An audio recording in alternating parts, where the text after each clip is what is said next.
Okay, this is Trophy Dark Ascent. I want to let you know, if you're watching this video, that you can get a copy of the Trophy Dark rules for free on our Kickstarter campaign page. There is a link to the rules plus some sample incursions. On that page, we'll have a link to that in the show notes. This particular incursion that we're running is called Ascent by Kat Evans. That can be found on catsitch.io page, which we will also have a link to.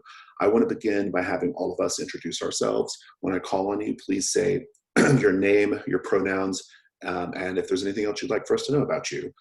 If you have a social media handle you want to share, for example, or if you want to talk about your experience with gaming, or say nothing, your name and pronouns are fine too. So I'll begin. My name is Jason. I use he, him.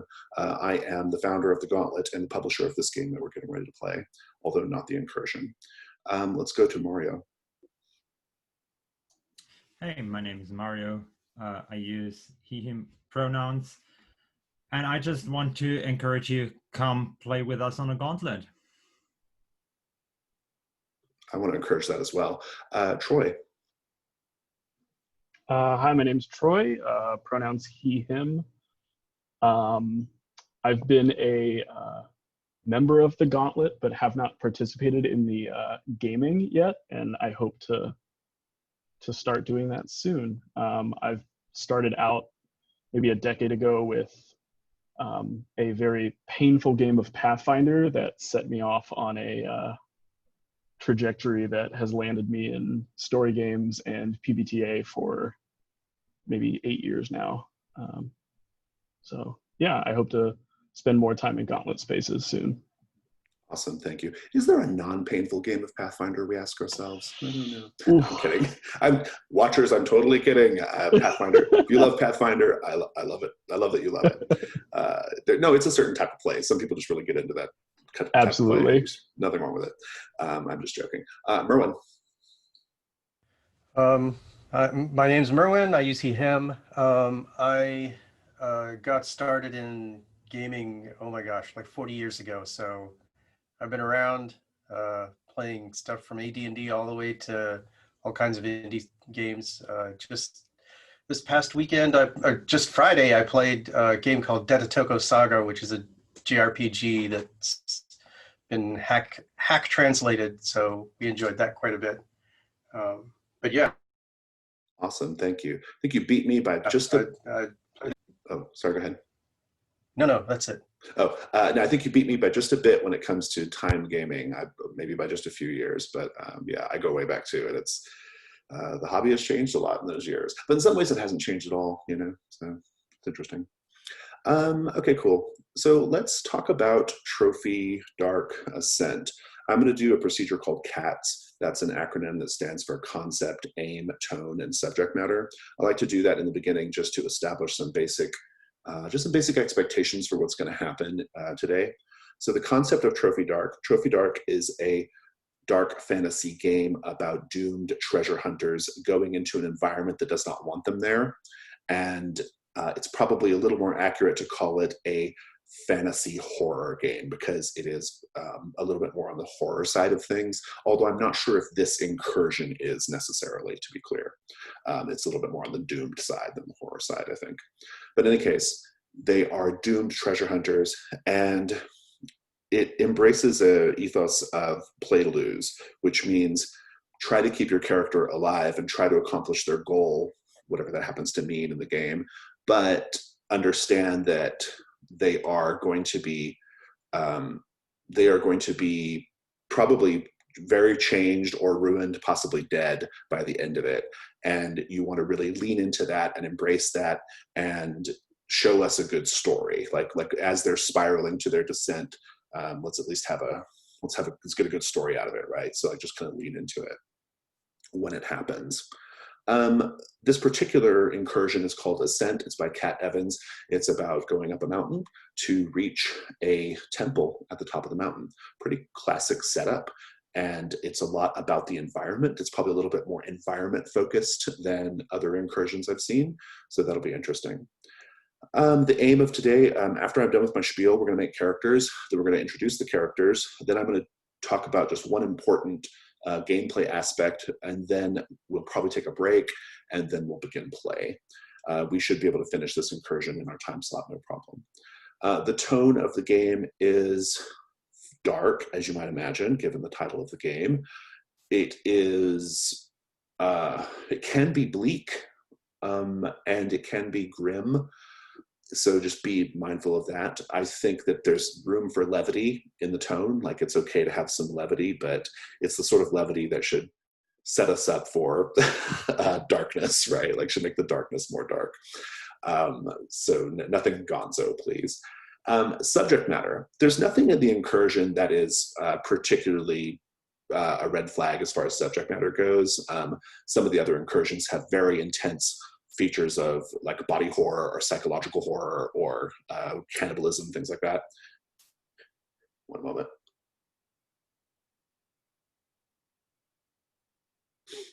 I promise I don't have COVID. There's a, this particular incursion doesn't have anything like that. It's mostly like just climbing a mountain. However, we are going to have some safety tools in place. We're going to have 3 safety tools in place: the open door policy, the X card, and lines and veils. I'm going to discuss those now. The open door policy is very simple. If you have to leave the game for some reason, you don't have to explain your reason. You can just tell us and then leave. It can be for any reason at all. The X card. The X card is a tool that you can use if something happens in the gameplay or in the session that you find to be either triggering or it just doesn't match up with your idea of fun. You can definitely exit out. In this context of the video call, you'll just say X card or type it into the chat.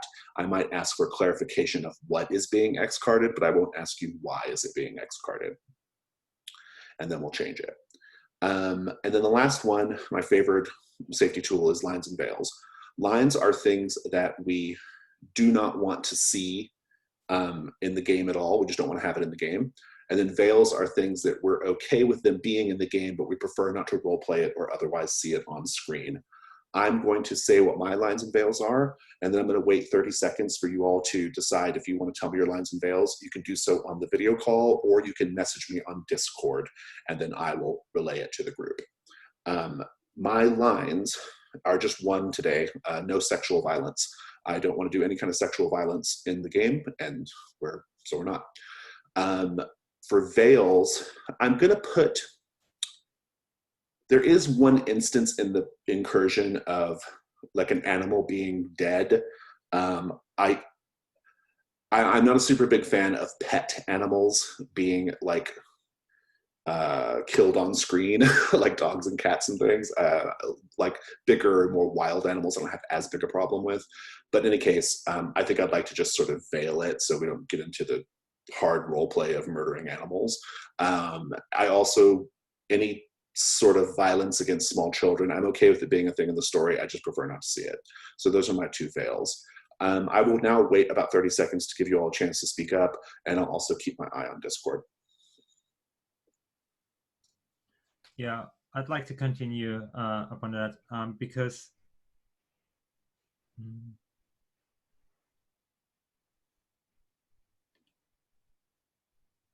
not sure. Should I continue?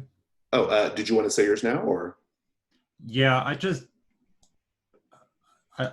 go ahead because I'm like I'm a long distance hiker myself, and as the outdoors is somewhat straight out of my life, I'd like to have no sexism or racism because that's an actual life issue, and that's not fun to explore for me.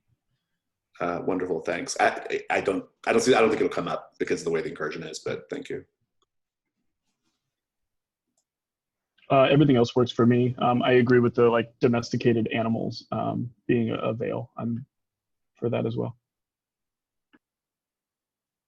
Yeah, I kind of see role playing as exploratory, and so until I hit a line where I hit something that really sort of goes, okay, I really didn't like that. It's easier for me to debrief than it is to say I don't want to play. So I don't mind having a discussion afterwards and saying we shouldn't do X again. That's perfectly fine. I'm in the process. No, that's great. I will just say that in that instance, it's going to be on you to sort of advocate for yourself. Okay, so if you prefer to, like, if something's making you uncomfortable and you prefer not to, and you want to discuss it at some point, we should do it. We'll do it afterwards. But if you want to exit, it's up to you. Okay, so you'll have the X card to do if you want. But otherwise, yeah, like if there's something you don't want to happen in the game in the moment, let us know in some way. So, all right. Now, with that said, let's go to character creation. Character creation is very simple in this game. You only have 4 choices to make. So take a look at the character sheet, and then you have some drop downs there with all the choices. You just do your drop down, pick the thing that you want, and understand that when you're picking rituals, your starting ruin is higher the more of them that you know. And try not to duplicate too much as far as the stuff goes. So if you want to discuss that, you can do that. But I'm going to go ahead and pause the recording while you all make characters. Viewers of the video, we will see you in just a split second. Okay, we're back. So we're going to introduce the characters. Please tell us the minimum information, name, occupation, background, the associated skills, your drive, and then the rituals you've chosen and what those rituals do. Basically, just read everything on your little card. If you know anything in terms of like extra context, like if you have thought about some other aspects of your background that you want to share with us, you can also do that. You don't have to, though. A big part of what we're going to be doing in the game is discovering that stuff as we play. So, but you're welcome to share whatever you think you know about your character at this point. And I'm going to go in the order of the sheet, which is Troy and Cassian. All right, I'll be playing Cassian, currently a ranger, has a background as an escaped cultist, which I think ties into the 2 rituals that Cassian has. Not sure what the cult had to do with, but somewhere along being a part of it and buying into it for a certain amount of time has gotten the rituals inhabit, where I possess a person or animal. And then I think also is kind of like tied to it, hollow, push a spirit from its own body. So I don't know, I like the idea of this dark, almost combined ritual, which I feel like would be super dangerous with all the dark dice being added in there. But this, like, I'm going to push a spirit out of something and then immediately inhabit it. And then drive, Cassian's brother is stuck in Barcel prison, as is the thing to do. So many brothers in Barcel prison. Yes. You'd be amazed. It's just overflowing with troubled brothers, imperiled brothers, right? Yeah. It's good. I love it. I know nothing about that, but that's the drive. Yeah. Sweet. No, I'm into it. Mario, please tell us about Eliseo. I'm playing Eliseo. I'd like to have her the she/her pronouns. Her occupation is leech, so she is skilled in forensics, herbs, and surgery. The background is a forlorn romantic, skilled in despair. Her drive is publish your discoveries from ancient Kaldur. And her rituals are bind, which means hold a person or animal in place, and project, observe a remote location in spirit form. So you can see that for some reason she left her library and tries to climb a mountain in order to find new amazing plants and animals. Fabulous. I love it. I don't think I have any other questions. Seems pretty good to me. For the project ritual, observing a remote location in spirit form, how do you think that's just physical space, or could it also be like temporal, like observing a different time?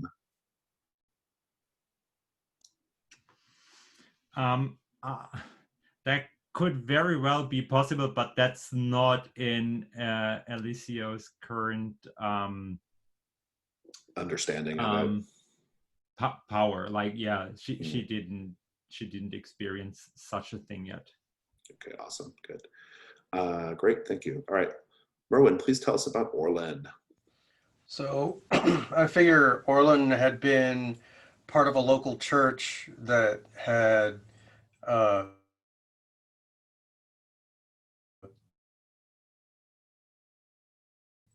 he had a vow of abstinence associated with it, and Merwin, can I stop you real quick? his You broke up. You broke up just briefly. We missed that first little bit. Yep. Sorry about that. My microphone apparently doesn't like it when I either move or pause my speech, so I'll try and keep it continuous. So he's a member of a church that has a vow of abstinence associated with it, and he at one point had an experience of sort of spirit possession, which instantly got him excommunicated, which wasn't part of his life plan, but part of what he experienced during that possession experience was sort of a calling to help other people guide them to their ultimate path. And one day he himself saw his own golden thread to where he needed to go, and it's headed to the top of the mountain.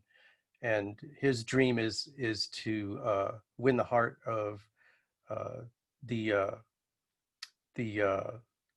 current lord of Naganesh's daughter. Yeah, the heir apparent of Nagane. Good. Thank you. So you're a witch, a defrocked priest. Okay, good. I don't think I have any questions there. Let's talk a little bit about Trophy Dark and a gameplay note that I want to just make sure we all understand. So I'm operating off of a very skeletal incursion. It has a basic, simple through line for the adventure. It's quite linear. We move through, they're called rings, as in rings of a tree, except this is a mountain.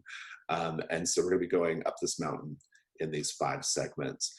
It's a fairly skeletal structure, though, and the story truly comes from all of us as a group and the sort of collaborative things that we do together. Importantly, there is an aspect of the game called the Devil's Bargain, and the Devil's Bargain is a thing that you get a chance to offer as a player to another player, and if they accept it, then they get a die roll, or they get a bonus on their die roll. The idea here is that the Devil's Bargain is something that happens in the fiction no matter what happens on the die roll. So whether that person fails or succeeds the task they're doing, the Devil's Bargain, if they accepted it, happens, okay? And I want to encourage you all to really think about ways that you can make the story go in different directions via the Devil's Bargains, right?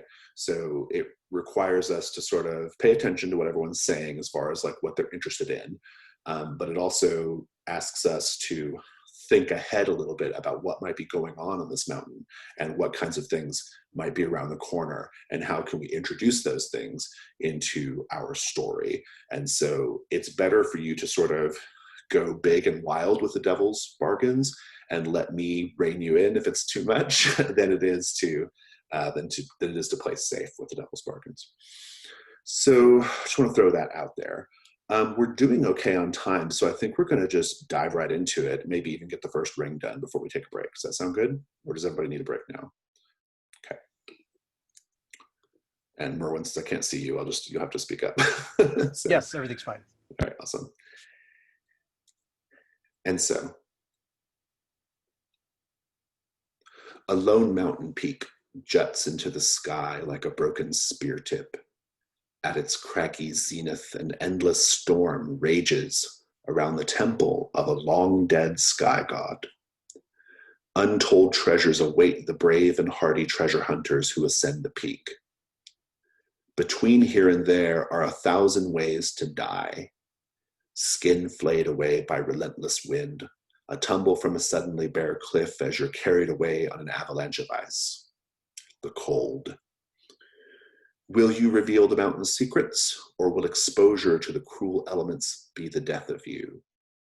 And the theme of this incursion is exposed. Now, we begin at ring 1. The lowest slopes of the mountains are not safe, but they are free of truly ruinous hazards. It's not that bad yet, basically, as you are sort of making your way through these lower slopes. I guess I would ask a little question of everyone here, type of question I call paint the scene question.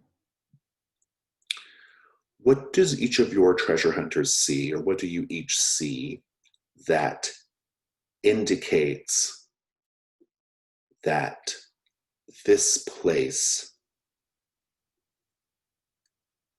or that this mountain, is a lonely mountain? And whoever has an idea and wants to speak up first, please do. Well, there's a pretty obvious way to see that this is a lonely mountain, and that is we do see a path leading to the top, but it's not a maintained one. So we have all sorts of rocks and rubble and little bushes growing over this little path, and it is the path did not disappear yet, but it's not easy to keep track of the path and not get lost either. Cassian, what do you think? I was thinking something similar, almost, but the wildlife implications of the lack of humanity's impact on this mountain. Like whatever wildlife is here is, I live in New York City, so it's like the complete opposite of all the wildlife here, where every pigeon, mouse, like is completely used to humans walking around amongst them. On this mountain, any wildlife you find reacts to human presence, whether it's running away in fear or like staunchly protecting its territory. It's just not used to human contact. Wonderful, thank you. Orlin, what do you think? I'm going to suggest that it's late autumn and we arrive at the base of the mountain in the evening, which means not only are a lot of animals that would normally be living and thriving on the mountain, they might be going into hibernation or migrating elsewhere, but any diurnal creatures are probably headed to their lairs for the night. So it's very quiet and you can see it's abandoned because there are no leaves on the trees to impede most of your near vision. I like it. So the mountain has the most sparse company anyway in squirrels and things, and now even they are getting ready to be gone. Yeah, that's good. Thank you all for that.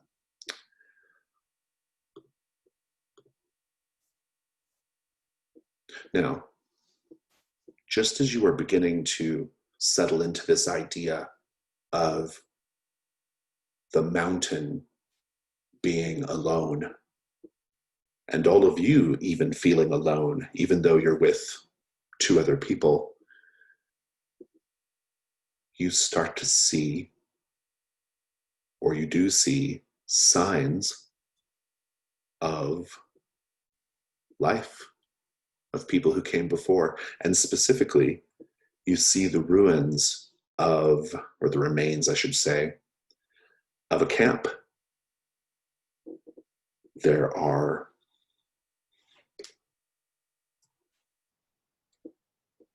bits of frozen over, like, traveling packs, a tent that's been kind of blown off of its frame and is just sort of dangling from the frame, like in shreds and rags. And there is a long burned out campfire. And around the campfire are 3 bodies. 3 bodies of people, hard to tell if it's men or women, but 3 people dressed very similar to all of you, furs, thick traveling cloaks, laying around the campfire, their arms outstretched as if trying to reach the fire that is long dead. And this is not just something you see in repose. In fact, these bodies, which are now skeletal, the muscle and the sinew and the having long decayed away, these skeletal corpses are literally reaching for the non-existent fire. You can hear them as they reach.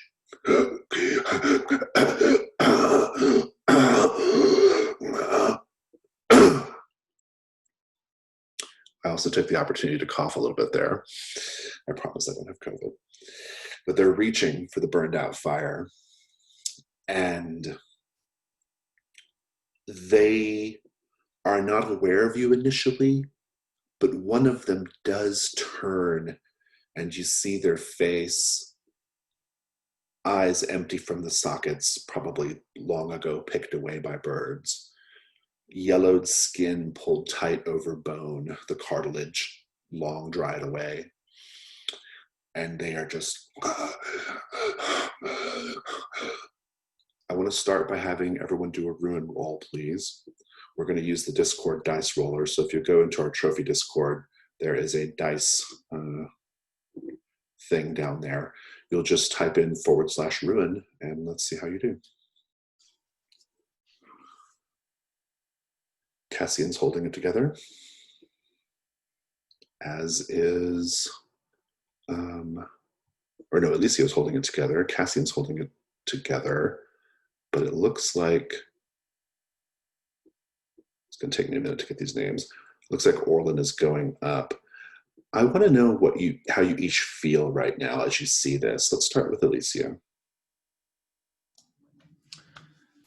Well, she sees that, but she dedicated her life to studies, so she knows what's up with those skeletons, and she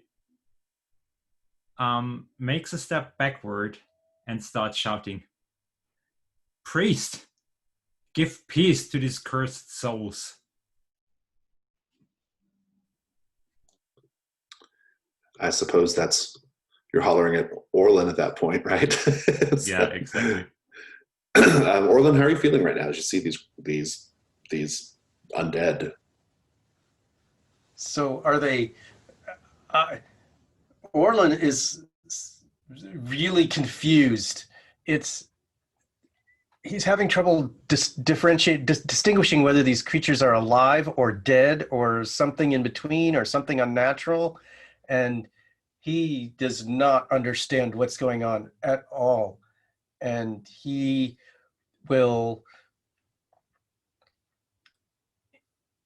torn between stepping toward them to help them somehow, or cursing them to quell whatever uneasy spirits are within them, and he's just frozen in place. That's what his situation is at the moment. Thank you. Cassian, you have the ability to hollow the spirits out of these bodies. I don't know if that's something you're thinking about, but I am curious what you're thinking in general, though.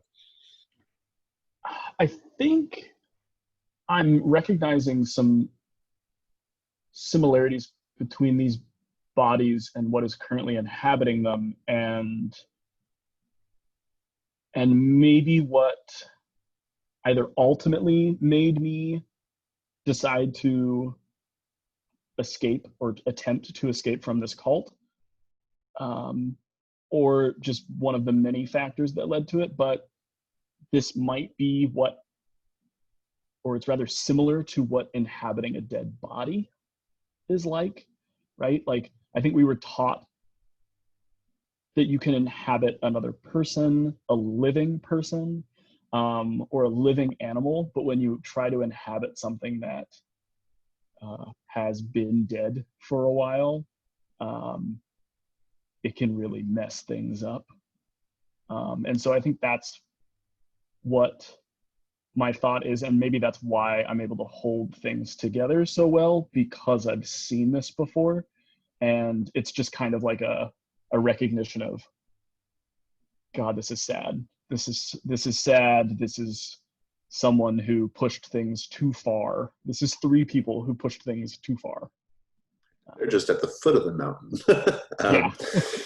Yeah. Well, so I will put the question out into the ether. Normally I like to call on people, but I think I'm just going to put it out there.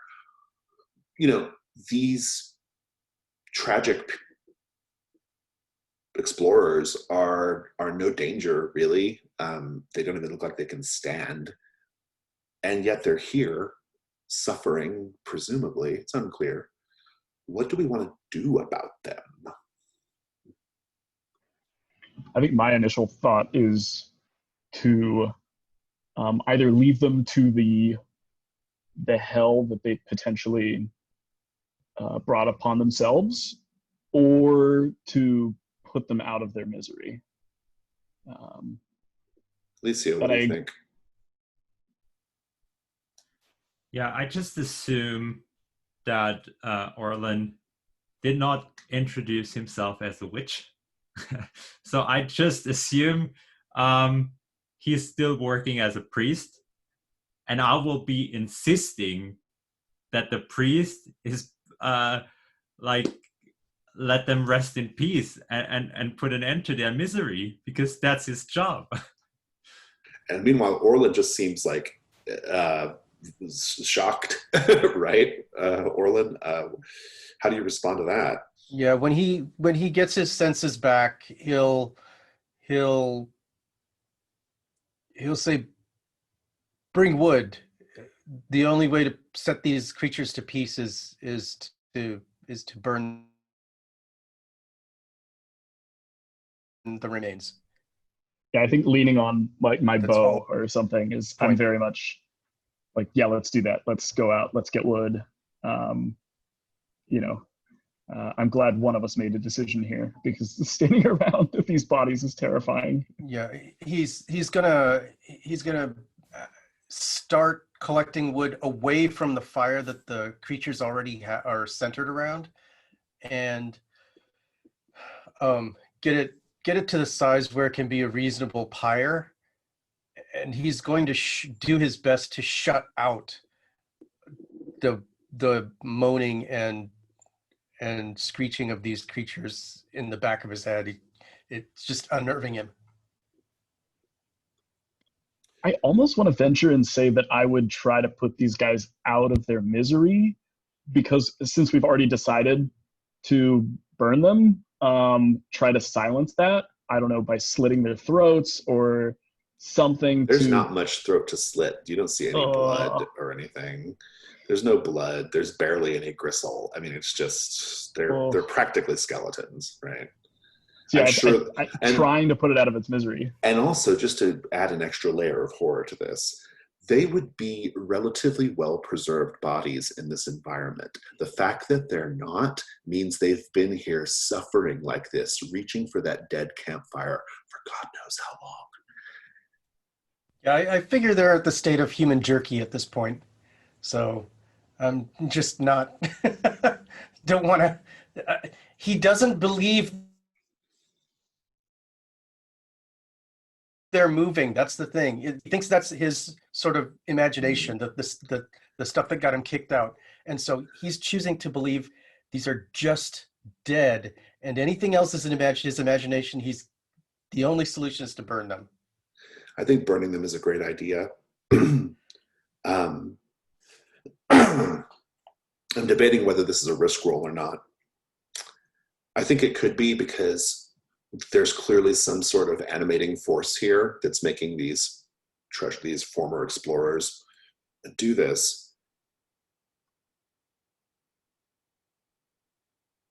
And so I think it's a risk roll. I'm going to have you do the risk roll, Orlin. I'm going to open it up to the table to Mario and Troy. What could go wrong here if the die roll fails?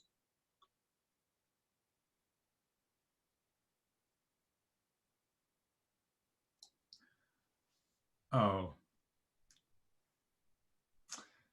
Well, we try to bring the souls into some sort of spirit realm. If the timing is bad, those souls try to possess other people and will not enter the spirit realm directly. So they become roaming, dangerous spirits. I like that. Troy, what do you think? Any thoughts? My thought is going to something that I think is more of a devil's bargain, so I think I'll hold off at that.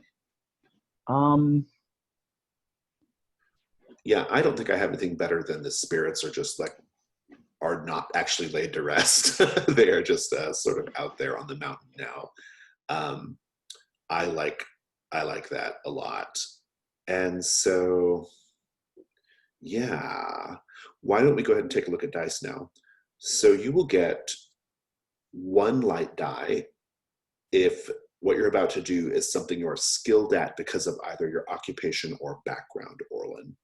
What do you think? As the either a cleansing or a resting ritual, this might be appropriate for either a witch or a priest. I mean, Yeah, I think that's probably right. Your skills between rituals, even paths, right? Like the path of the spirits going to the, to rest, I think works as well. Okay, good. And now Devil's Bargains. Troy, you said you had a good one, or you had one. What was it? Just a second, my dog's having a conniption, sorry. We'll go back to you. My Devil's Bargain is sort of a variation on the failure. Just one of the spirits will not be laid to rest, and you'll have to deal with them in some way for the remainder of the adventure. That's my offer. Mario, any offers? Yeah, I have a variation of your Devil's Bargain. At least that's what's going to mind. So I think the trade-off on managing 3 vicious spirits would be that one spirit got hold of your arm or another body part, and from now on it's slowly decaying. Oh, that's pretty cool. I like that. I think mine has to do with if they're in this like frozen jerky state, warming them up will make them like their rot become more ephemeral. So I think maybe the scent of it or something like that attracts something, or oh yeah, like a mountain really, lion or something. Yeah, something like that. Okay, well, so Merwin, what do you think? I do have the channel ability, so there's a risk that if these creatures are actually alive and I'm simply in denial, one of them could actually possess me against my will. Oh, in fact, I was just asking, you have to decide between our 3 offers if you want one of these dice. Sorry, can we summarize what the offers were? Oh, sure. Basically, mine is there's now just 1 spirit that is going to be a problem for the remainder of the adventure. Mario's is that someone's arm, presumably yours, or another limb starts to rot, like it's possessed by the rot. And then Troy's is that by burning the bodies, the smell or the atmosphere attracts something, some kind of animal on the mountain or monster on the mountain. I'm going to go with the rot. That one's great for 200, Alex. Sounds good. You have 2 light dice. I don't think you are yet necessarily risking your mind or body, but so I don't think you're necessarily going to need a dark die to start, but you might add one later. But so maybe just go ahead and roll your 2 dice. And on the die roller, that's /risk2.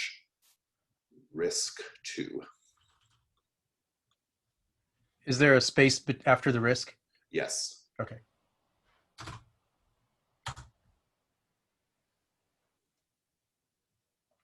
And that is a 6 light. That's great. You are able to effectively put these creatures to rest. Go ahead and just describe the scene for us here, Orlin. As Cassian and Alicio help gather the wood for the pyre, and we build it up to a good, I mean, because most of the trees are leaf sparse, and the branches are falling anyway. It's easy to gather up, and we pull in a good 3-4 foot high pile of branches and light those up pretty easily. And we can shut out the moaning and twitching movements of the skeletons long enough to drag them and heave them on the pile, and the wind, between the wind and the flames, there's this horrid screeching noise going through the space between the bones as they sort of deflate, and this acrid black smoke just is filling the air around us. It's almost overpowering, but fortunately the heat keeps sending it upward as opposed to settling it around us. And eventually the noise and scent and chaos dissipates over the course of a couple of hours. Wonderful. Now, I owe you a condition because of your your ruin increase. From earlier. I think I'm just going to lean into the devil's bargain and say that the condition is the spirit of rot, which is going to affect your arm. And we're going to talk about that in a little bit, but just as a note, you have that condition now. So, Alicio, you've got a couple of hours while this sort of cleansing burning is taking place. There are quite a few things in this abandoned camp, the equipment and findings of this particular group of explorers. We don't know for sure if they were on their way up or on their way down, but they have, you'll kind of like, as you pick through things, you'll notice that like one of them has like a little stone idol with many wings and eyes carved into it, just a little tiny thing. There might be more stuff like that. What are you doing on the campsite while this is going on?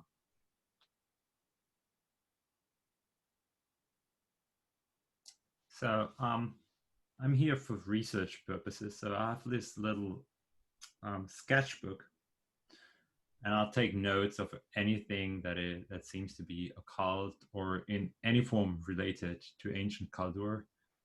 And if there's something very, very interesting, I'll try to bury it under a pile of stones so I can grab it on our way back.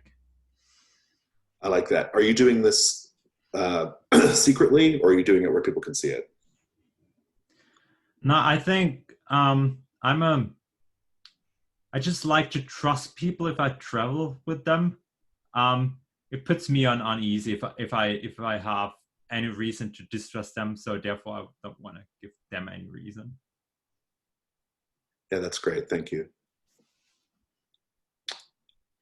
Cassian,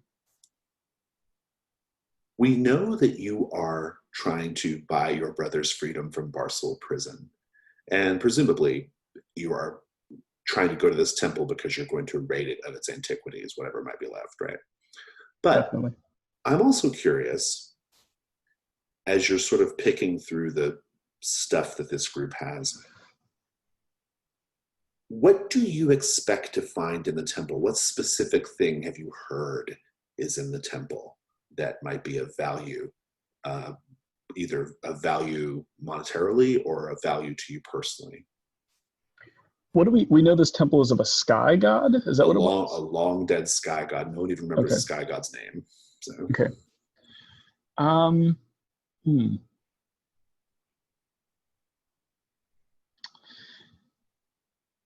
I think it's a weird combination of something that I'm super interested in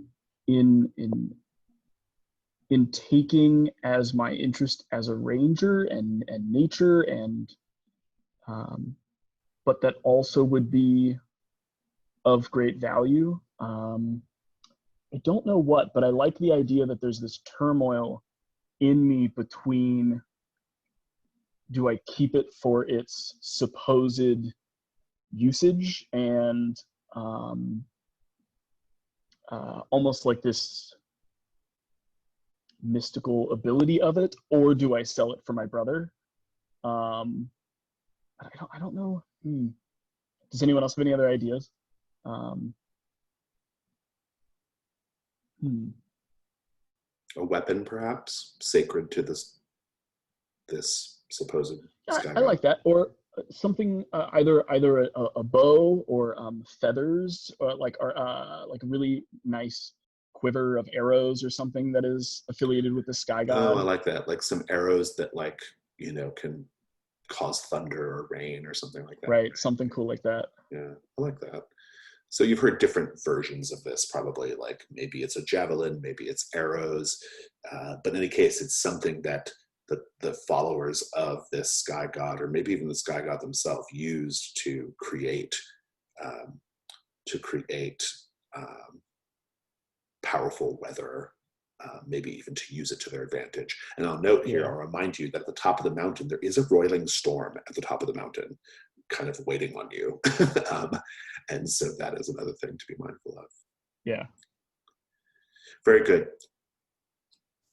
After a couple of hours, Orland's rite is complete. The fire has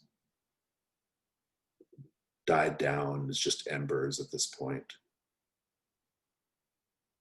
You enjoyed the warmth for a time. It's quite late at this point. The moon is definitely high in the sky. And Orland, a question. At this point, I think the sort of supernatural rot that affects your arm, your right arm, say, I think it's very subtle at this point. It's showing itself in a way that's, you notice it, but it's like it could be explained away as almost anything. What is the subtle indication of the rot? My arm's probably starting to feel numb at the fingers in a way that that can't be explained by the cold. I love it. And with that, so passes ring 1. Let's take a 5-minute break and we'll come back and do ring 2. All right. You continue your climb up this mountain in hopes of reaching this temple at the top of it. And for a time, it's a fairly uneventful climb. You see some things that may disturb you. For example, you find another much more decayed corpse. In fact, it's just the skeleton, really. And you'll see some very, very bedraggled birds of prey, buzzards, that kind of thing, sort of fighting over the last little tiny bits of air-dried flesh on this corpse. At another point, there's like a large sheet of ice that sort of sags and crashes down to the ground. It's not dangerous to you, but it exposes this sheer slope of wet black rock that's covered in spiraling patterns of runes, an indication that there were people here before.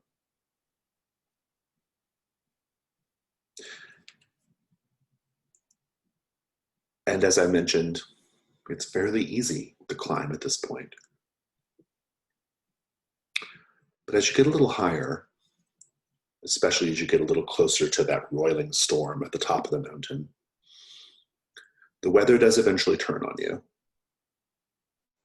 Freezing rain intensifies into hailstorms, punctuated by lightning strikes and deafening thunder. The trees thin out and there is no place to escape this weather. You can barely keep torches lit, and at a certain point, the hail becomes quite dangerous and the weather becomes quite strong and threatens to separate you. I want to just go around the table and find out how you are going to protect yourself from the hail and from this very, very severe weather, and how you're going to make sure that the group does not get separated. Let's start with Cassian. My initial thought is what you described of like that sheet of ice that sort of exposed this section of the mountain, maybe finding a place where there is like an outcropping above us so that we can sort of at least seek shelter from the precipitation. That's my thought. Alicia, what do you think?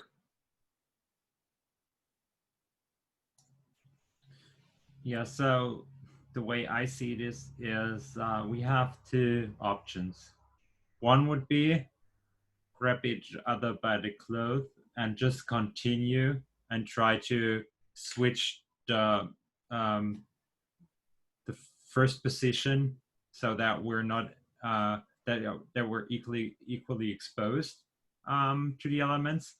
The other thing would be there is loose rock. If it looks like this is taking for maybe the night even, we should pile up some rocks that give us some sort of shelter. Orlin, what are your thoughts? Well, I think there's a third option, and that is between the three of us, we may have rope between us that we can lash ourselves together to create more support for one another as we continue up the mountain and maybe work our way past this storm. We may be seeing a storm and just be in it, and there might be clear weather beyond. So it sounds like we have two big options here. Either find some kind of shelter and hunker down for the remainder of the evening, or try to use the rope to tie yourself to each other and try to get past this initial burst of inclement weather where it looks like it might be a little better on the other side. I'm assuming there's 2 votes for taking shelter based off everyone who spoke, but I will ask again, what do we think? I mean, Cassian, are you still down with getting shelter? I think I'm leaning toward that, but I think the prospect of pushing forward is exciting, and I could totally see Cassian pushing to be the person in the front if pressing forward is what we go with. I could see Cassian being very cocky about just being comfortable outside and leading the charge if that's what we decide.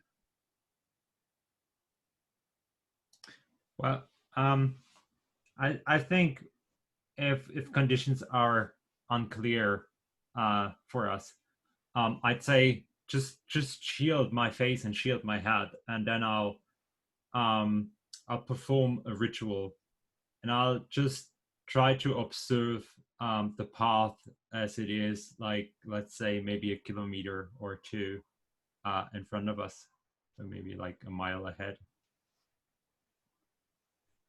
I'm sorry, say that again, Alicia. I'll ask the other 2 to shield my face, and then Alicio is trying to perform the project ritual to see like a mile ahead or something. Okay, and possibly even like a safer path to get past this, right? Yeah, I like that. Okay, so kind of combining these ideas a little bit, I think it makes sense for you all to tie off to each other. That makes a lot of sense. I think that's good. We'll assume you have enough rope. I don't know why you'd come climb a mountain without rope. And yeah, and I like this approach here, Alicia, so why don't we do that? So the project ritual, so the other 2 will sort of protect your body while you do this. A question for Merwin and Troy and myself: what could go wrong here if it goes poorly?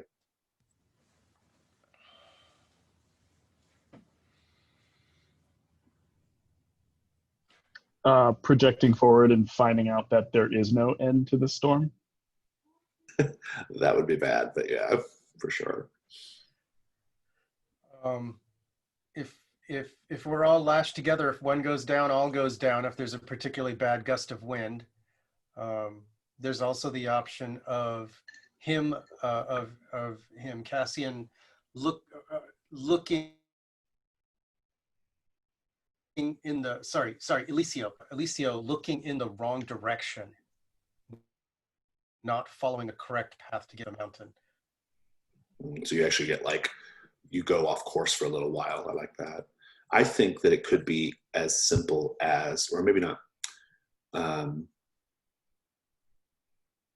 think it could be that the weather whips up very, very bad and you have to take some kind of immediate shelter before Eliseo can return to her body, perhaps stranding Eliseo in spirit form for a while. Or so that's my thought. But in any case, let's take a look at the dice. You get a light die if you can incorporate one of your skills here because of your occupation or background. What do you think, Eliseo? I mean, maybe I can make despair count, as I'm super insecure outside my library, especially in such bad weather. Yeah, I like that. I think this is a pretty like despair-worthy situation, if nothing else. Yeah, I'm into that. I like the idea of like you, because of your background as a forlorn romantic, because you are so focused on the idea of despair, it actually makes it easier for you to separate from yourself, right? I think that's probably appropriate when the circumstances are right. And devil's bargains. My devil's bargain is you come face to face, as it were, with another spirit or projection on the mountain. That's my offer. I was thinking projecting your consciousness out of your body leaves your body more susceptible to the elements. Something about like not being home makes it so that you can't protect from like the cold as well. And so maybe like frostbite sets in or something like that.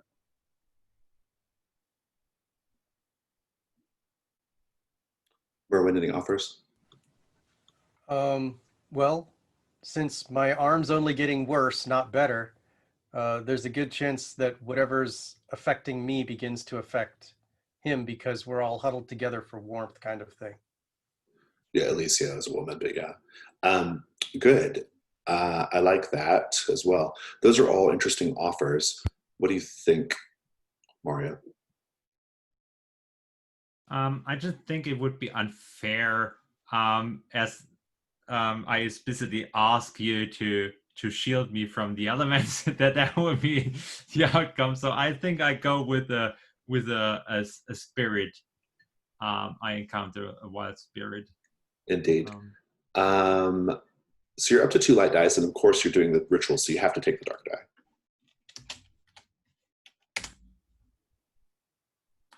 Oh, interesting. So I've got a 5 light, but also a 5 dark, which means my ruin goes up.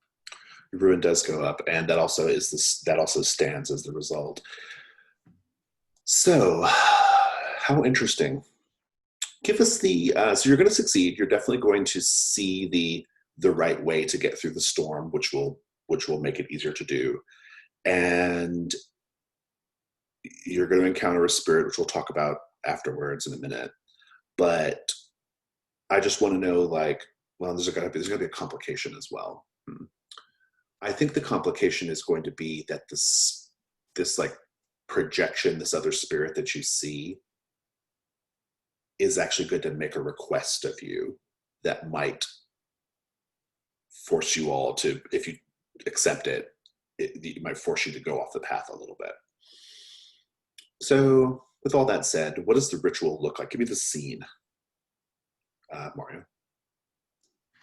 So I think the problem with my ritual is that I see it from a more scientific perspective. So it is more just like a meditation, and then I try to project my mind outside of my body. And once that happens, I can navigate without my body. So my consciousness still works, but I don't need to. I don't need my body to move. That also means like my body's just like limp and maybe flat on the ground.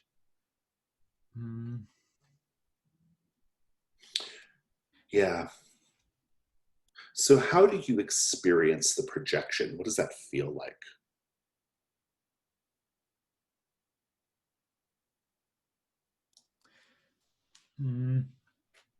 I mean, there is the cold, and then there is the cold that comes from specters and such things.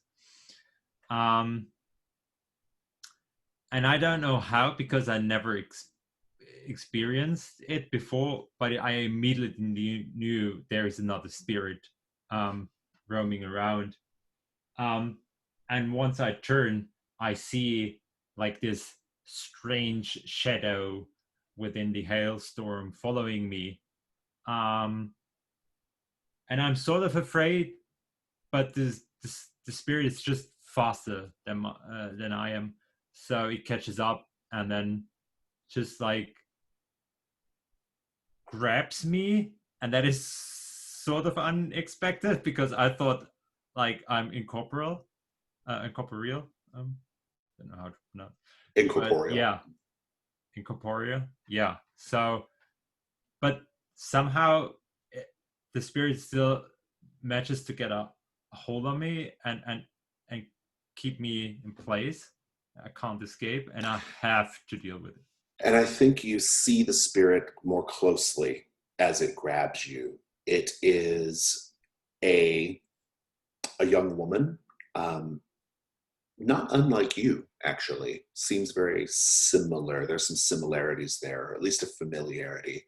Or it could even be a familiarity that the spirit is putting on to entice you, right?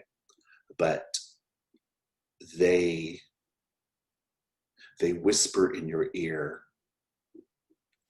the location of a cave in which they took shelter in long ago, but they died.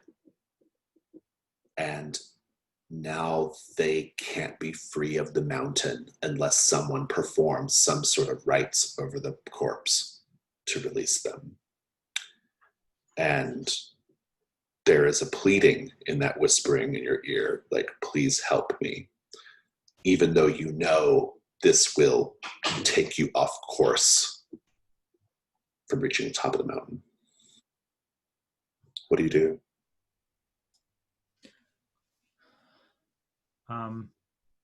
I'm visibly shaken. I get paler, even I'm a ghost in ghost form right now. And I say, "Oh, I'm so sorry this happened to you. It must be horrible to be trapped in this awful place. But be not afraid. We have a priest with us, and he already performed a similar ritual. I'll see that he's attending for your funeral, proper burial." I think you will be able to see through the storm well enough to guide the group to at least to a place where the storm has died down a little bit and you're not as in much immediate danger. And I'm going to go ahead and just fast forward to that moment where you're all kind of there having a rest, taking a breath. Let's just have that scene right now.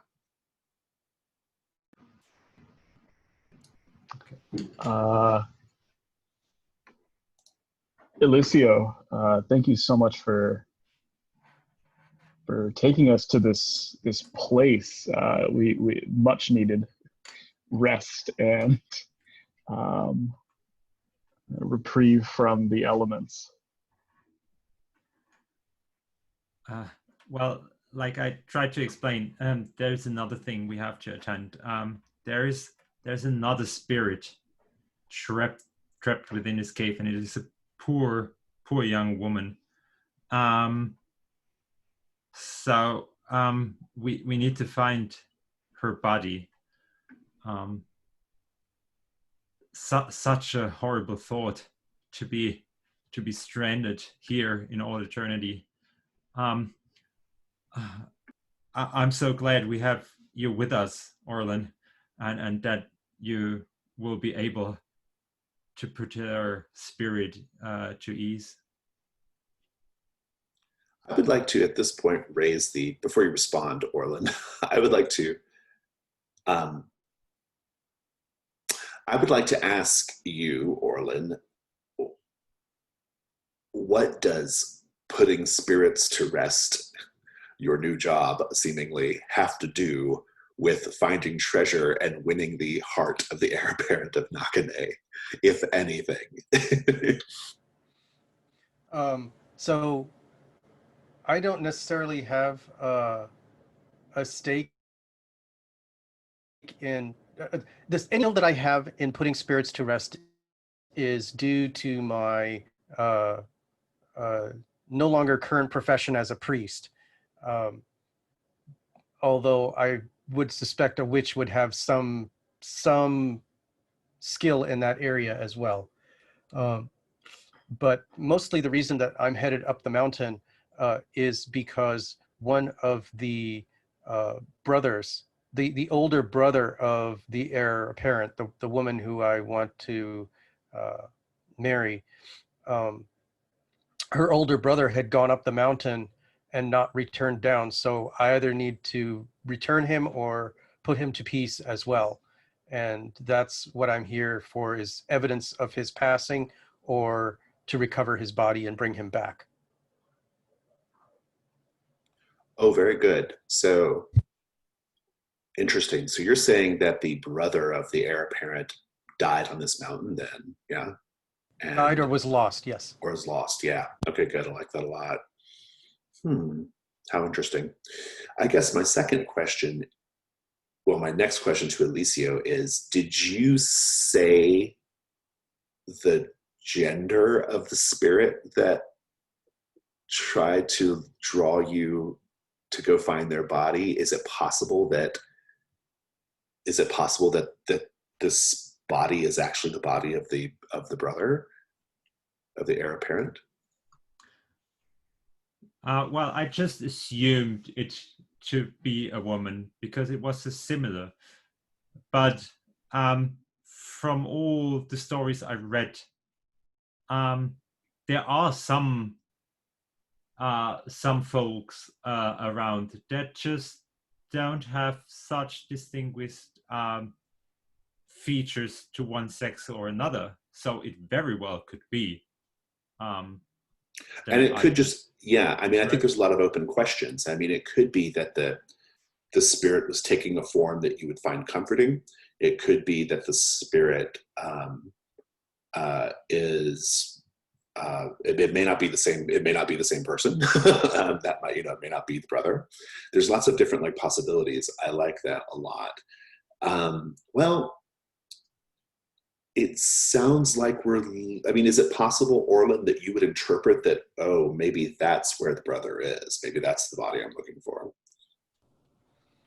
It might be, but at this very moment, I mean, we've just walked through a storm and my arm still hurts and we're just starting to rest. And I'm at this point where, Alicio, we definitely should put this spirit to rest if that's what helped us all the way here. I'm exhausted right now. I need to rest. And as soon as I've been able to catch my breath, we can, do you know where the body is? We can search it out and then set it to rest if that's what needs to be done. I agree. I'm exhausted too, but the bad news are that the only information I've got is that the body is somewhere within this cave. No further Okay. information on that. I love the idea that since Orlin, you're pushing for arrest, and I think Cassian is kind of upset with the fact that um, even though we couldn't see, maybe heading toward this cave, it was apparent to at least to Cassian that we weren't heading straight up to the peak. Like the incline of it wasn't as, you know, and so I kind of know that we're heading off course for this, and so maybe Cassian is willing to let you guys rest and go search this cave to find this body, so that as soon as you all are done resting, we can immediately get to solving this damn problem and heading back up the mountain. Kind of frustration. What do you guys think of that? Go for it. Orland's huddled up in a corner trying to get warm, and his arm is just getting colder and colder. So let's frame the scene up then. I think what's going on here is Eliseo and Orlin there's like an outcropping of rock that you are safely nestled in. Cassian is going to, I think the cave is, you can see the cave mouth. Cassian's going to go to the cave mouth to investigate whether, like, what body is there, what's actually going on. I think that's all really, really good. I want to start with, I owe a condition to Eliseo as well because of the ruin increase. And I think we're going to explore that condition plus the ongoing condition that Orlin has while you're both like sort of resting under this rock outcropping. But Cassian, let's start with you. Getting to the mouth of the cave is not very hard. And you manage to reach it. I think as you are approaching the cave, there used to be like a stream coming out of the cave, and it's frozen. And I think as you're looking in the reflection of this frozen stream, you see in the reflection your greatest fear. What is that?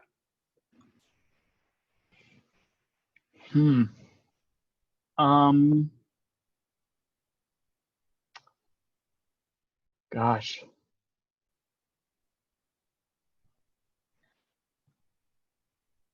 I think my greatest fear is being susceptible to the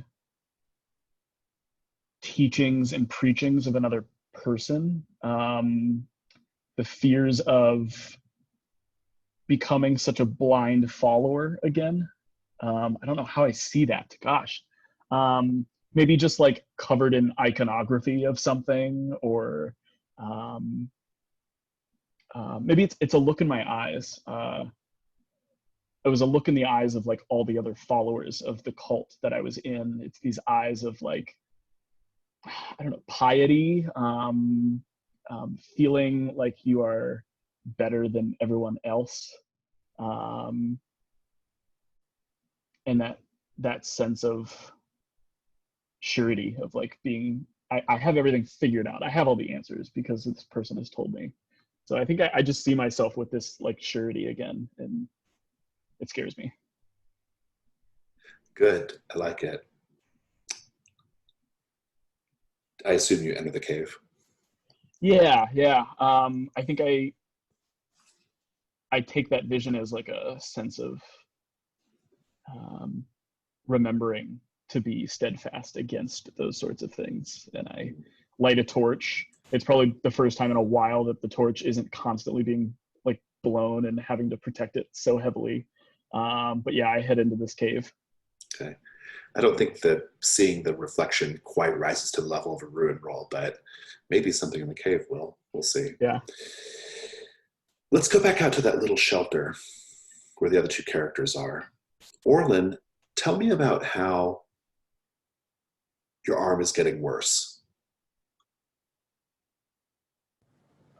So I'm figuring that I've I've I've got, like I said, I've got myself huddled up in a corner, just trying to keep warm, and the rest of me gets warm, but I can feel whatever that chill is, that numbness spreading from my fingertips up to my forearms and closer to my elbow now, and it's to the point where I'm probably banging it against a rock or two every so often, just to make sure it's got feeling, but it's not helping. And I keep flexing and throwing my arm away from me to get it to feel something. And it's at this point, it's just a huge distraction to everything I'm trying to do.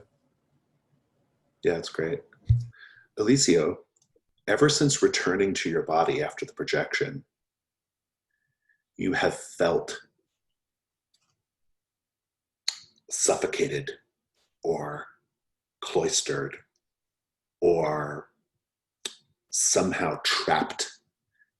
And this reflects practically speaking, this comes out in the desire to, whether you do it right away or not, the desire to shed your clothing and stand naked and exposed to the storm.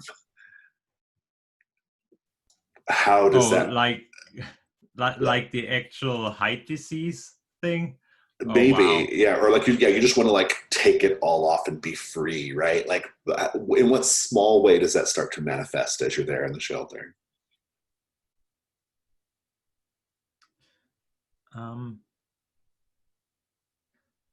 I think I just like I've got multiple layers of whatever clothing is available, and then I just started to loosen the buttons and to tear on the shirts and on the jackets I'm wearing, and then I just pull back my sleeves, and then I take off my my hat and just like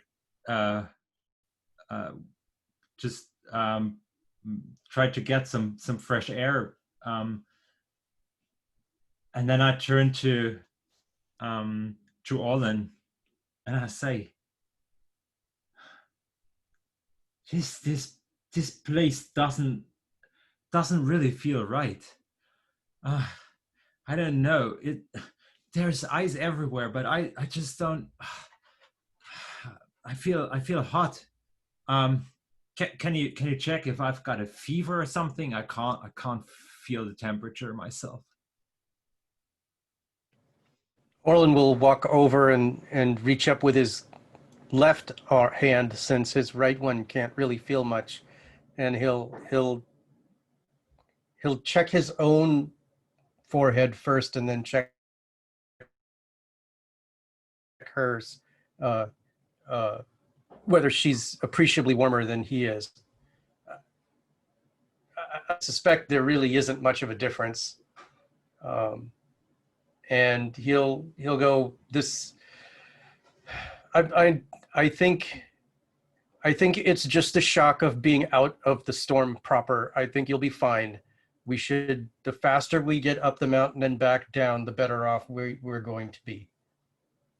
You're probably right. This place isn't right, but the faster we get up and down, the better off we'll all be. Yeah, maybe you're right. Maybe it's just the height.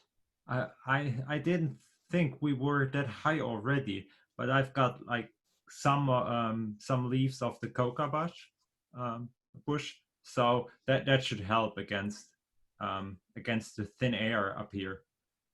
So uncomfortable. I can't see how anybody's doing that for sports.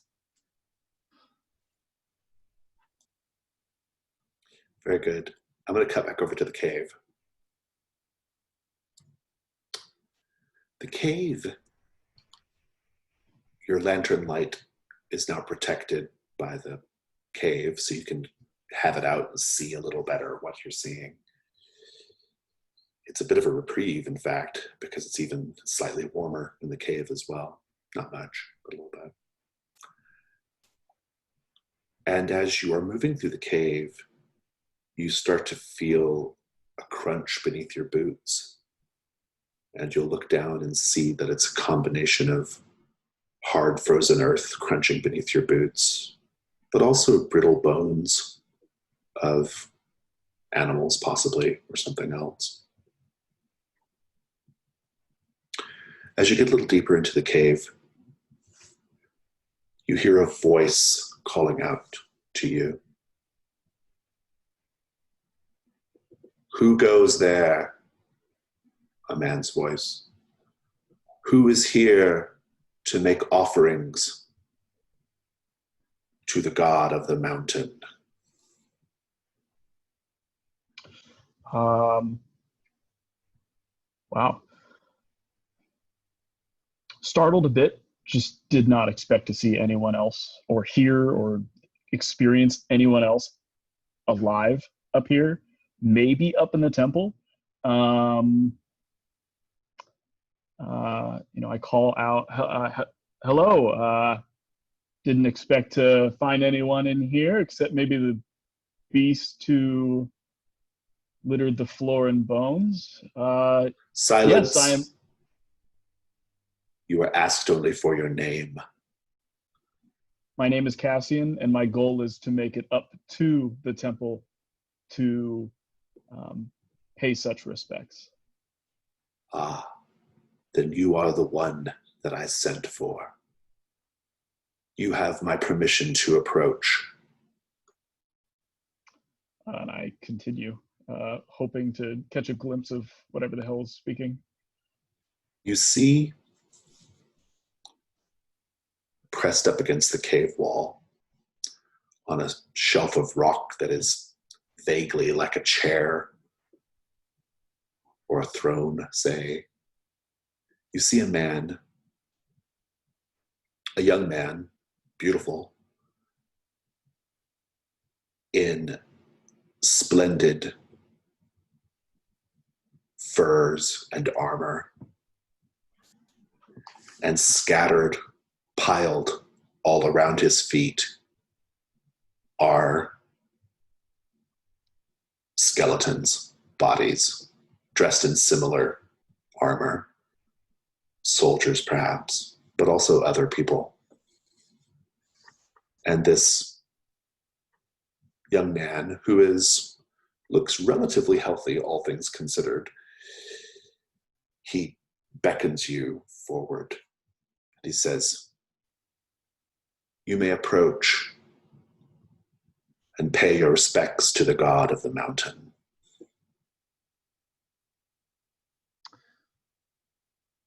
Is there any...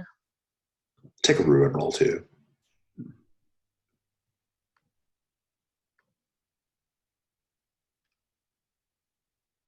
Oh, still all right. Keeping it together. What's your question? Is there any apparent visible, other than the bones laying around,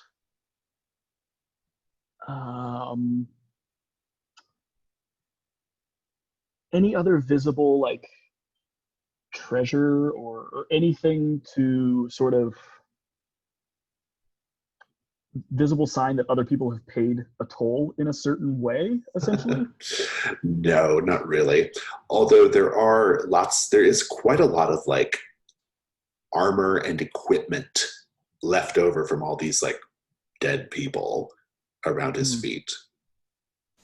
He notices you looking around and he says, "They gave their lives so that I could live. They sacrificed themselves so that I could achieve the fullness of my destiny, the fullness of my being." Yeah, looking around at the all the bodies or what's left of them, it dawns on me and I recognize, like, oh, the spirit is one of the many, many victims here, probably. And I think immediately danger signs are going off, spidey senses of, I need to get out of here, and I needed to let everyone, I need to let is it Eliseo know that we would be here for days. Maybe with Eliseo's skills, we could narrow the body of this spirit down, but we could be here for days looking for which set of bones we need to put to rest. It sounds like, though, that you're leaving, though. You're not going to stay here. Yeah, I need to get the hell out. And this man sitting on this makeshift throne, he says, "Wait, I have an offer for you." Speak. What is the offer? We'll cut away for a moment. Go back to the shelter of rock. At this point, Orlin and Eliseo, lightning strikes are starting to illuminate the sky. And you'll see in these lightning strikes glimpses of previously hidden paths that go further up the mountain. And you'll also see various stone structures near the peak. I guess this is a good point to ask you all what stories you've heard about this place. Like, why was this mountain abandoned? And what do you think you know about the god who was worshipped here? And these don't have to be necessarily true things. They're just things that your characters have heard. What do you think, Eliseo and Orlin? The story I heard and why I'm here is a mighty flying snake once throned on the top of this mountain and has been worshipped by generations of monks on top of the mountain.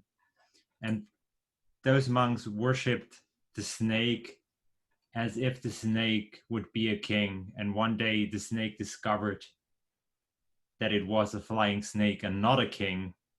And out of rage and anger, it ate all of the monks.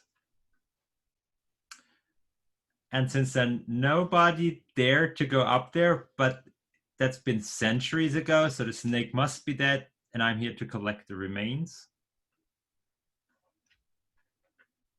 Interesting. Orlin, what do you think? What have you heard?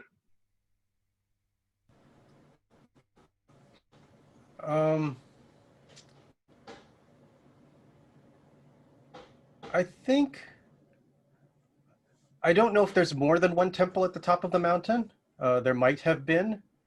But the order that I was excommunicated from had a temple at the top of the mountain. Apparently it's a very auspicious place, so there could very well have been more than one temple there. But my order, the priests had all, for whatever reason, only one of the priests returned from the mountain saying the remainder had gone mad. He suspects it was some spirits. Some of the more grounded priests at the temple below had considered it more that the air was too rarefied for the monks who were at the top of the mountain, and they had succumbed to the environment itself. But in general, it is an inhospitable place for anyone to stay for any length of time. Yet, because it has such an auspicious reputation, people keep trying. Very good. Let's go back to the cave. This young man sitting on the throne says, surrounded by bodies, says, "I have an offer to make." I think reaching out with my hands, I'm just like picking up, I don't know, bones or detritus around me, just like almost as a nervous habit, but just like slowly stepping back. What is the offer? Can you help me get up the mountain? He says, we found this. And he pulls out from near him a quiver of arrows. The quiver is beautifully preserved, embroidered with scenes of clouds and lightning strikes. He says, this throne upon which I sit is not my true throne. I have waited a very long time for someone to take me the rest of the way, to install me in my proper place at the top of the mountain. These arrows are incredibly valuable, and they are the weapon of those who are loyal to me. I shall give them to you, faithful servant, if you take me to the top of the mountain and put me in my proper place.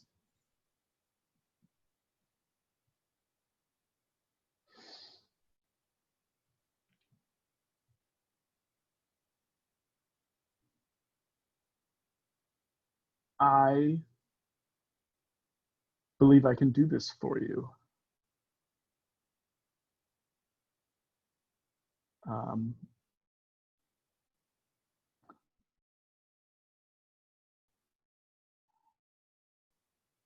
This will be hard, but lucky for you, I have two able-bodied companions to help me get there.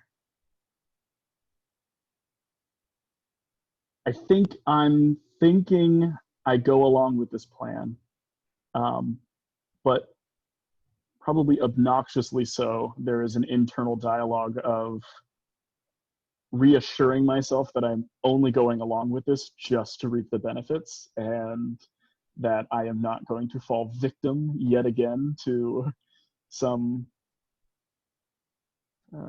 scheme. So do you guide him out of the cave to your companions? Oh boy.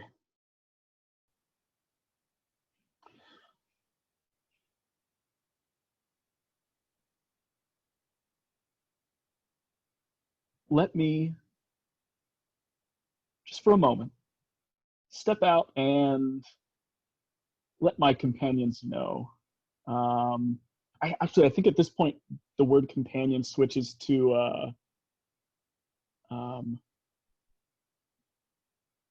like the rest of my, I don't know, some word that implies that they are like hired by me. Like I am the one who's leading this expedition. My retainers. Yeah, like, please let me let them know that my peons that we will be having another valued member of the crew, and I will be back to escort you, my liege. Indeed. And so passes ring 2. Let's take a 5-minute break. So I think we're going to have the scene with Cassian coming back to this like temporary shelter. Let's just have that scene. Go for it. Role play.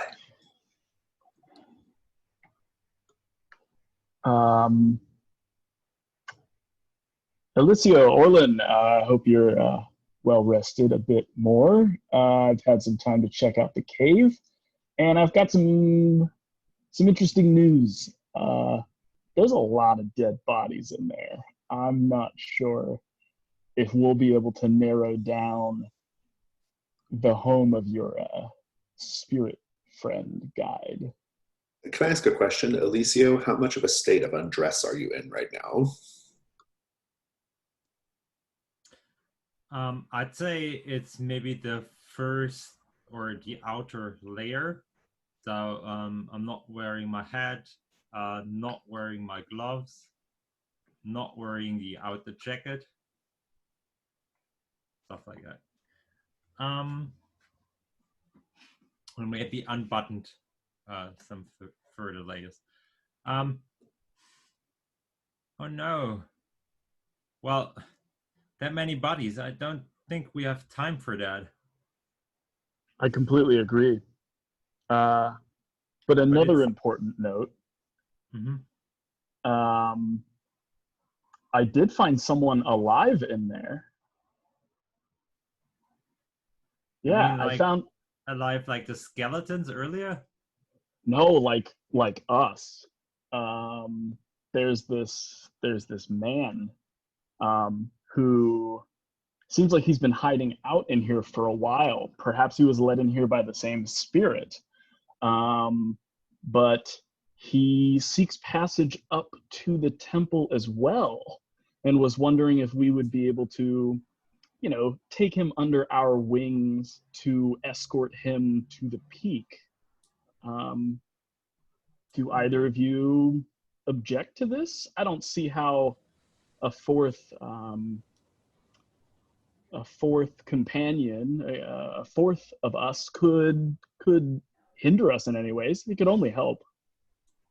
Well, I that might be dependent on his physical form. He seems quite capable. Okay. He was in peak performance. Orlin, what are you thinking as you hear about this alive person in the cave? How long has he been? I'm asking Cassian, how long has he been here? I mean, he could have gone up or left the mountain long before we arrived. I don't know. If he wants to, we can pick him up on the way. He's certainly welcome to come with us. I don't understand why he needs to hide himself back there. If he wants to come out, he can come out. I have a feeling that a lot of the bodies that are in that cave were his other companions, and they may have just been marooned in this cave. I mean, the weather forced us to hide here. I'm sure it's forced others. But he may have been here long enough that he's the only person left alive. I've heard of people doing some pretty crazy things to make sure that they have enough food to survive these things. Okay. Orlin's like, wait, did he kill his companions? You'll have to ask. I don't know. I mean, we came here as the three of us, and my ethos is strongly opposed to cannibalism. I'm not willing to travel this deserted mountain with a cannibal in my back.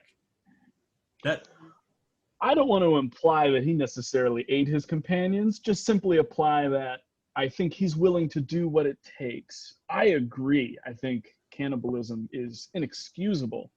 The three of us are of strong will. We would never succumb to something like that. And I don't necessarily want to imply that he definitely did, but we could always ask if that's a concern of yours. What about he's so used to human flesh that he's just leading us into a trap? Then I think the three of us are capable enough to take this monster down if that's what he ends up being. I'm 100%. Do we even need to deal with him? Do we even need to deal with him right now? Can we just continue up the mountain and deal with him on the way back if we have to? My worry is that the mountain will force the three of us to take detour after detour after detour. And having a fourth person might allow us to bypass some of these detours and get up to the peak faster. Well, the only reason why I would give that guy a chance and talk to him in person is that we need to put that spirit to rest. Completely So- agreed. So once we're in that cave, we could, but I'm not promising anything. Just to be clear about that, I will make up my mind once I've spoken to him. I think you are of sound mind, Alicio, and that is brilliant. And here you will all hear a voice on the wind. And you will look up and see that the voice is this man wearing furs and armor, having stepped out of the cave, his arms spread wide, and he calls out, "Finally, I am born anew. Long have I gestated in the womb of the mountain, but now I am here. And you three, servants of the Fane of Gods, are here to assist me and install me in my proper place. Sir, And were I I'm afraid- capable of comprehending such human emotions, I would be happy for it. But as I am not, I shall simply direct you the way. Up." He points to the peak. Orlin, upon seeing this individual who is walking closer to you as he speaks, how can you tell this is the brother of your beloved?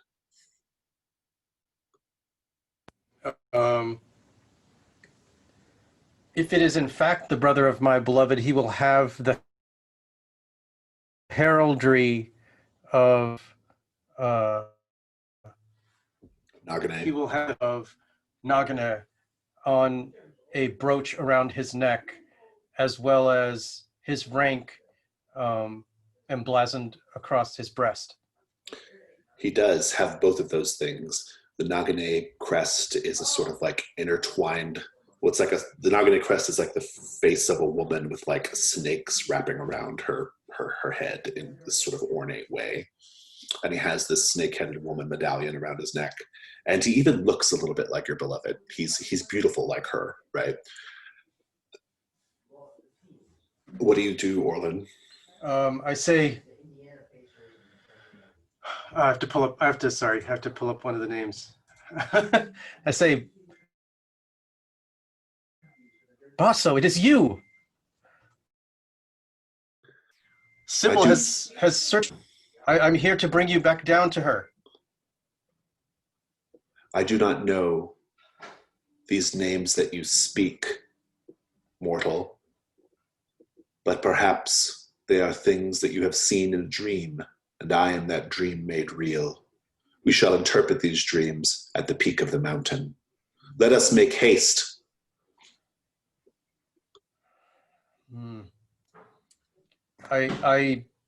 I mutter to my current companions, I think Basso has gone mad here on the mountain. Perhaps if we indulge him for a time, he will become more comfortable with us and we can go down without having to compel him. And I know agree. that the two of you have different missions here, so perhaps we can complete what your quests are before we head back down as well. Isolation and length of time being stuck in this cave with these elements, it does things to the mind and body. I'm sure this is only because of that experience. I almost feel like I'm the guy who like talked up a friend and then they showed up and they're just like totally wild and crazy, and I'm just like, I'm sorry, this is not who I. Yeah, you vouch for this guy. I think, yeah, like yeah. It's only temporary, of course. I think Alicio being the librarian is quite angry about this guy, and she stands in front of him and says, "Sir, I do not appreciate your tone. I'm sorry that I have to inform you that we ended the constitutional monarchy ages ago. And you're not the one to have slaves or any other of those barbaric barbaric rights you might know from the past, from ancient books. But as long as you are with us, you treat us with respect. You will be assured to know, ma'am, that I am no king, nor do I claim to be a king. I am in fact a god born anew. And so you have no reason to feel indignant about my presence. You need merely to lead me up the mountain and remain in quiet contemplation of my vast unknowableness.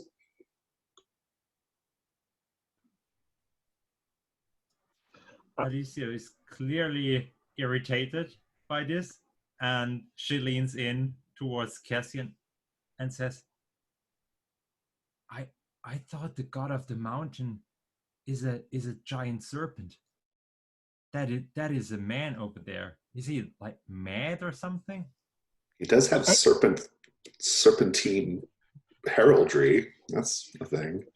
I think like leaning in, listening to you, I like make eye contact with this. Has this man given us a name? No. Okay. According to Orland, his name is Basso, but that's Okay. he's not claiming that. But yeah, like looking over at him, it's almost like this. I don't know. I can't. I'm sorry, man. Like they're weird. And so, but listening to you, Alicia,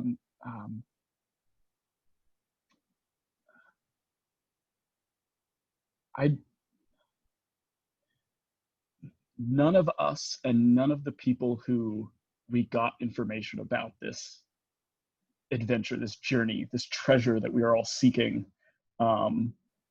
this wealth, it's such outdated knowledge. And I understand you live in your journals, in your books, in your scrolls, but those are, all of that information pales in comparison to a living, breathing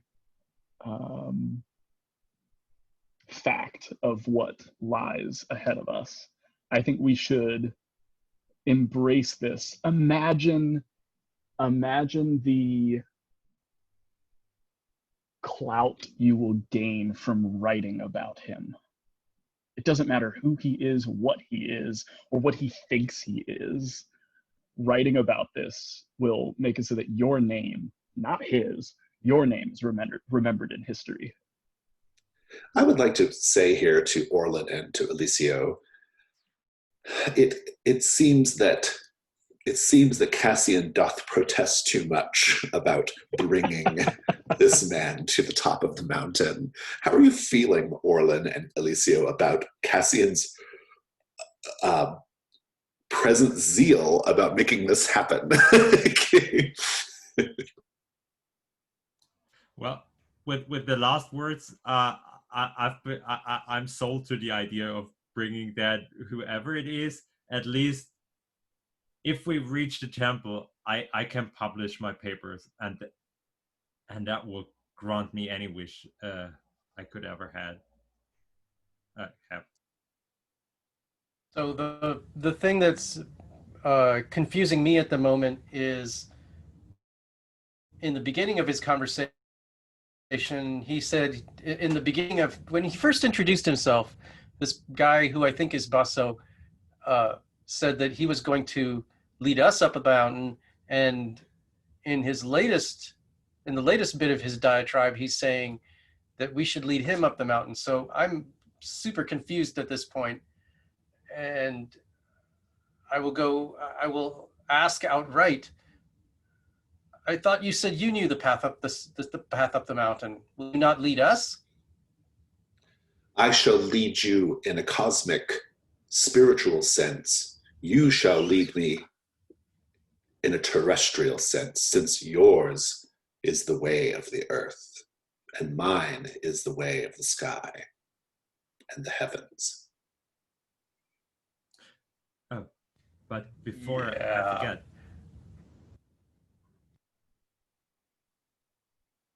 we speaking of spirits and stuff, I did make a promise. Maybe there's like, if there are so many dead bodies there, maybe we could just collapse the cave and have everybody buried.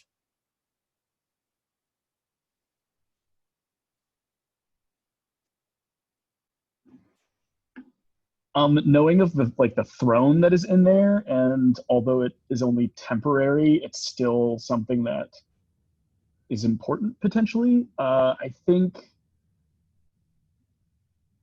my response, like, and deprive future brave adventurers like ourselves from the safety and solitude that cave has brought so many people. I think that would be, I think that would be a big stain on our personal, like, morals, basically, something along those lines. It's just that the floor is covered in bones and bodies. How is that any place anybody wants to be? We need to. It's basically a cemetery without the bodies buried. Is there enough surrounding foliage here, or, well, not foliage, but branches and dead create a pyre behind? I think probably not, but you can make a pyre of the bodies, I suppose. I mean, they will burn whatever's, their whatever clothing and stuff they had, right? Yeah, it's not going to burn real well, or very quickly, or, it's not necessarily going to stay lit. Yeah. And at this point, oil and other things to keep our warmth going are Probably, precious. yeah, a lot more precious than giving them up to a funerary rite, right? If he is who he says he is, then we could just have him leave this place with a blessing and call it a day, right? Oh, right. I think our best case is that he has gone mad. This is no God. I assume you say that out of earshot of him. I say that, I'm muttering under my breath, yes. Just out of character for clarification, I see Eliseo as a woman who really stands up for her word. And I just want to make it real clear that if we leave this place without burying the body, that will wage on her for the rest of the journey. Will it provoke a ruin roll, possibly? I think so, even, yeah. What if I convince you, since you've done it already in the past, leaving these piles of stone for things to pick up on the way back? What if I imply that we leave a marker to that the greater mission is more important, that we should leave a marker to remind us to and imply that it's important to me as well, like that I'm willing to go out of my way on my way back down to help you out and make sure that this mission is complete or whatever. That sounds really good. And I still view you as a trustworthy person. So your word for it will give me some ease on it. Awesome. I don't think I'm trustworthy, but I'm glad you do. Are there any rituals that I know that the spirits, until we can set them to rest properly? Anything that we can do? I kind of like it as a I mean, a capital R ritual, maybe not, unless you want to. Maybe if you did like a risk roll with your guide ritual, and maybe the golden thread will allow those spirits to be, they could follow that golden thread to their resting place or whatever. That might be a thing. Sure. I like that. And I can totally do that. it's risky. I say, I let mean, me, yeah, I say, let me, I need to go in, and see the state that these, I need to go in and see the state of the dead to see how to best deal with them, either now or later. Give me a moment, I will return. we can fast forward to that. So you're in the cave. I'm not going to make you roll ruin because you knew what to expect already. And you do indeed see all these bodies. These are men and women of Nagane, by the way, what's left of them. Okay. So given this man's resemblance to Sybil, it is almost certainly Basso. There's lots of evidence that this was an excursion led by him, by Nagane, right, or for Nagane. And so I don't know if that has any effect on how you do this, but in any case, it's something you should be aware of. Okay. So describe the plan here. What are you going to do? I will mumble a prayer under my breath and try and gather as many of the bones together as I can, as respectfully as possible. And I will try to connect with the spirits and offer them a path to the afterlife using my guide ability so that they can find their own way more assuredly than they can now, without the purification of a proper fire, which we can't build at the moment because of the rain and the lack of firewood. Yeah, that's good. Let's hold that thought for a moment. I want to go back to the makeshift shelter that you're in with Basso, or the mountain god. While you're waiting for Orlin to do whatever Orlin's doing, he says, "Servants, my material corpus requires nourishment. What have you brought with you?"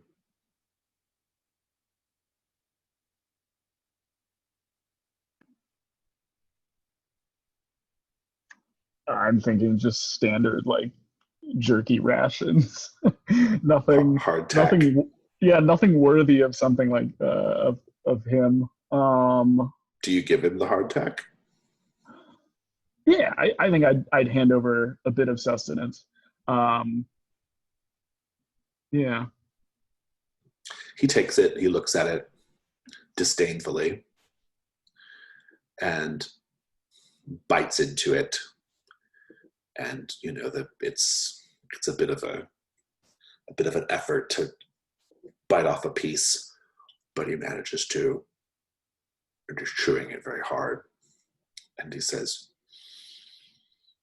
"I don't know how your kind lives like this." It's almost a constant life of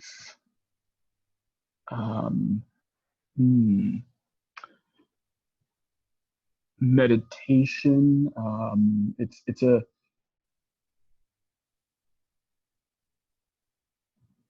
It's a tough chew, but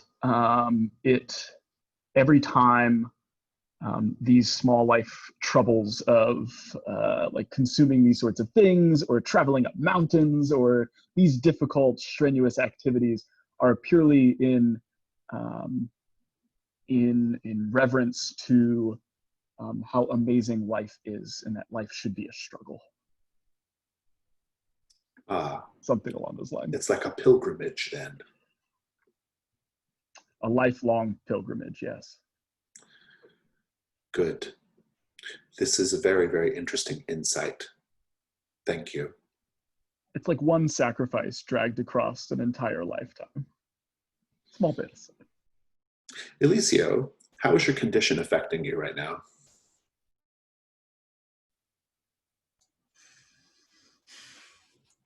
I'd say I take off another layer of clothes, but that guy gives me the chills. So that makes it even. That is a creepy old guy, and he's clearly getting into Cassian's head, and oh, I don't like him. I'm not gonna walk in front of him. I'll trail. I'll be the end of our group, and I'll trail. So you are hanging back. You do not want to be around him. I think that's totally fair. Well, Orlin, I think we're doing a risk roll here. Troy and Mario, what do you think could go wrong here with this plan that Orlin is setting into place, this ritual?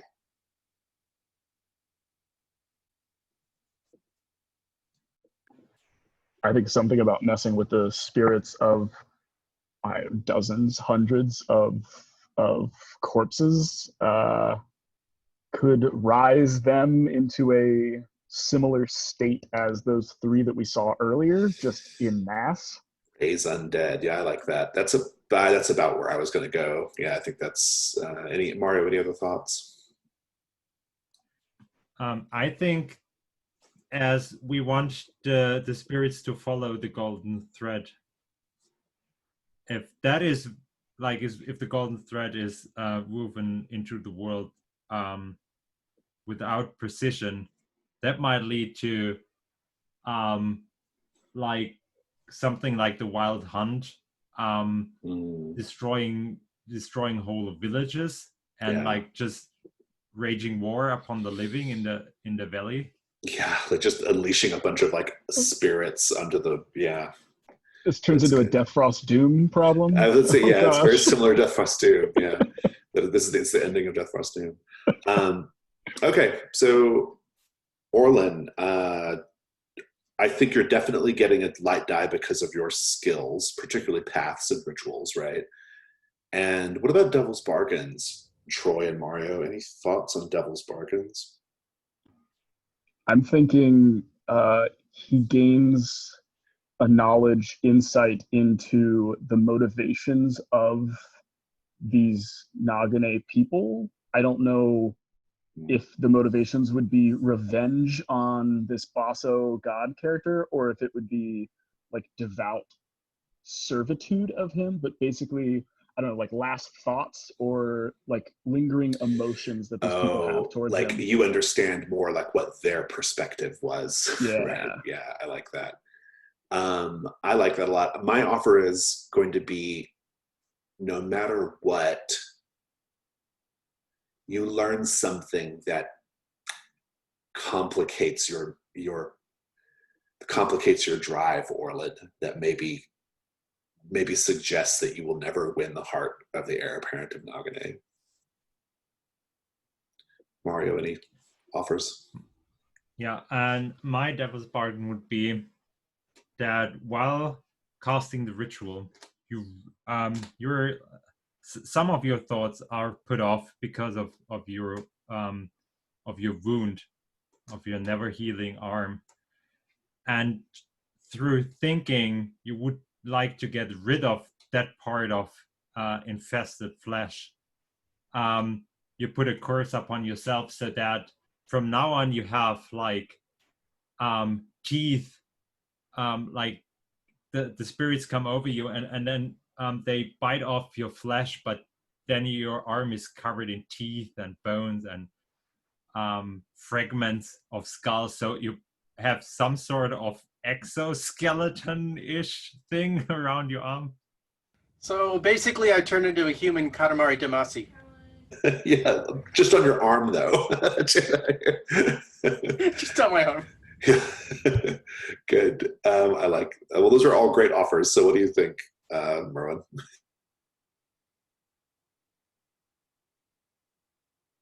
Get covered in bone, or learn about sorry, what was the difference between the first two?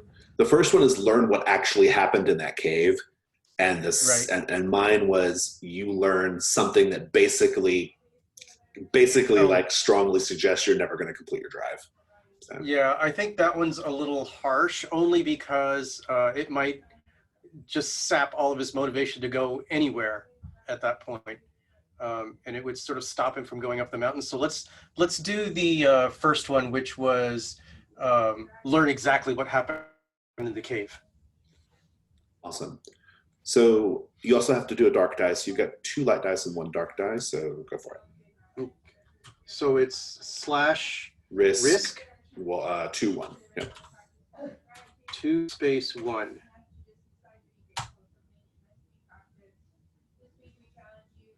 And that is higher than my ruin. So my ruin goes up by 1 again. And you're at 5 now. We'll talk about that in a minute. And it succeeds with a complication. I think the complication is going to be I'm going to make the revelation about what happened to be quite uncomfortable. But go ahead and give me you do release the spirits though. What does this ritual look like? Give us that scene. So as Orlin pulls all of the remains together and sorts them as best as he is able, he can moment by moment see the faces alongside the spirits of the individual skeletons that he is assembling into piles. And for each one, he performs the ritual that allows them to find their own path into the afterlife, drawing together the bones with the golden thread and weaving them into a singular path for each of them. They may not all follow the same path, but there is a winding tapestry that flows through the air and up into the heavens for them.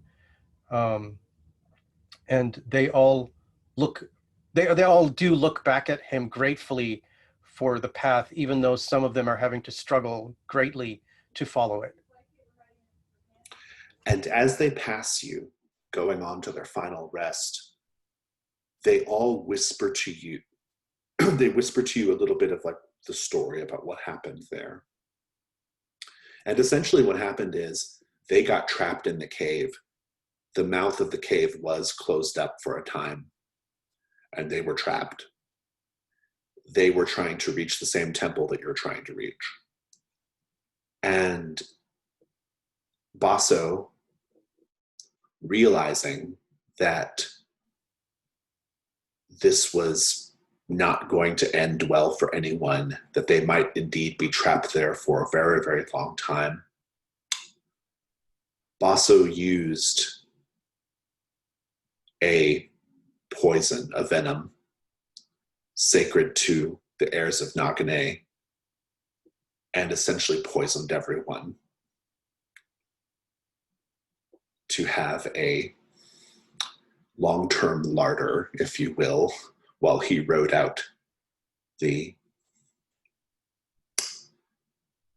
this out. And whether the poisoning was voluntary or not is unclear, but it is what happened. And just over time, Basso just came to believe that he was a god, right? But that's something you have to infer from the story. In any case, you are now at Ruin 5, and that means you're entitled to do a reduction roll in order to get yourself down to lower your ruin. The way you get a reduction roll is if you do something secretly to betray the group. Do you want to do something like that now, or do you want to wait? I'm not sure what I would do to betray the group, but if Basso is part of the group, there's no way he's coming down the mountain. If he poisoned all these people, he's not making it down the mountain. So I'm already conspiring to find a convenient place to push him over the cliff. I like that. I'll take that as an initial reduction roll, just the plan or just the fact that you are thinking about it and are going to execute on this plan. Give me, do a / reduction, and let's see if your ruin goes down at all. It does. So you go down to 4, and how are you feeling better about this situation? Like, what's your thinking right now?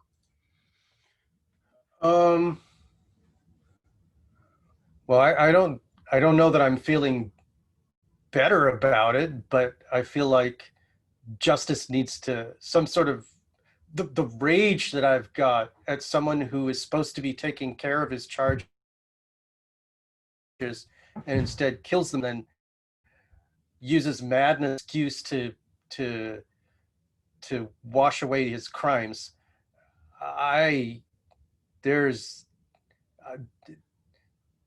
no peace here. There's just sort of a rage that I'm having to hold inside, and I am heading out with sort of fresh purpose.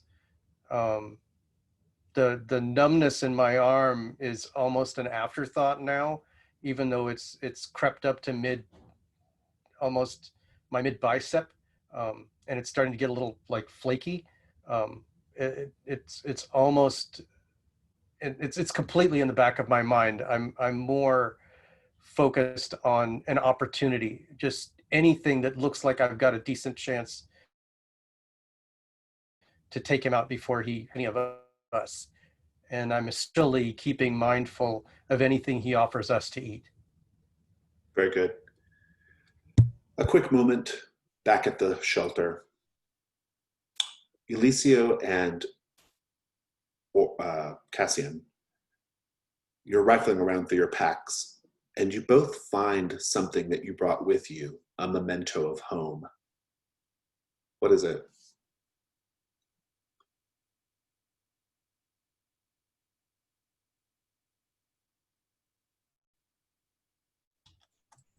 Oh, that is something my mentor gave me after I graduated.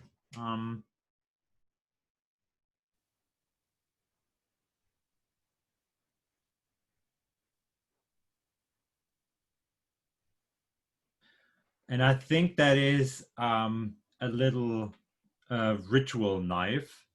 You could also use for surgery, with a beautifully engraved shaft to it, with the symbol of the university. I think mine is a letter from my brother.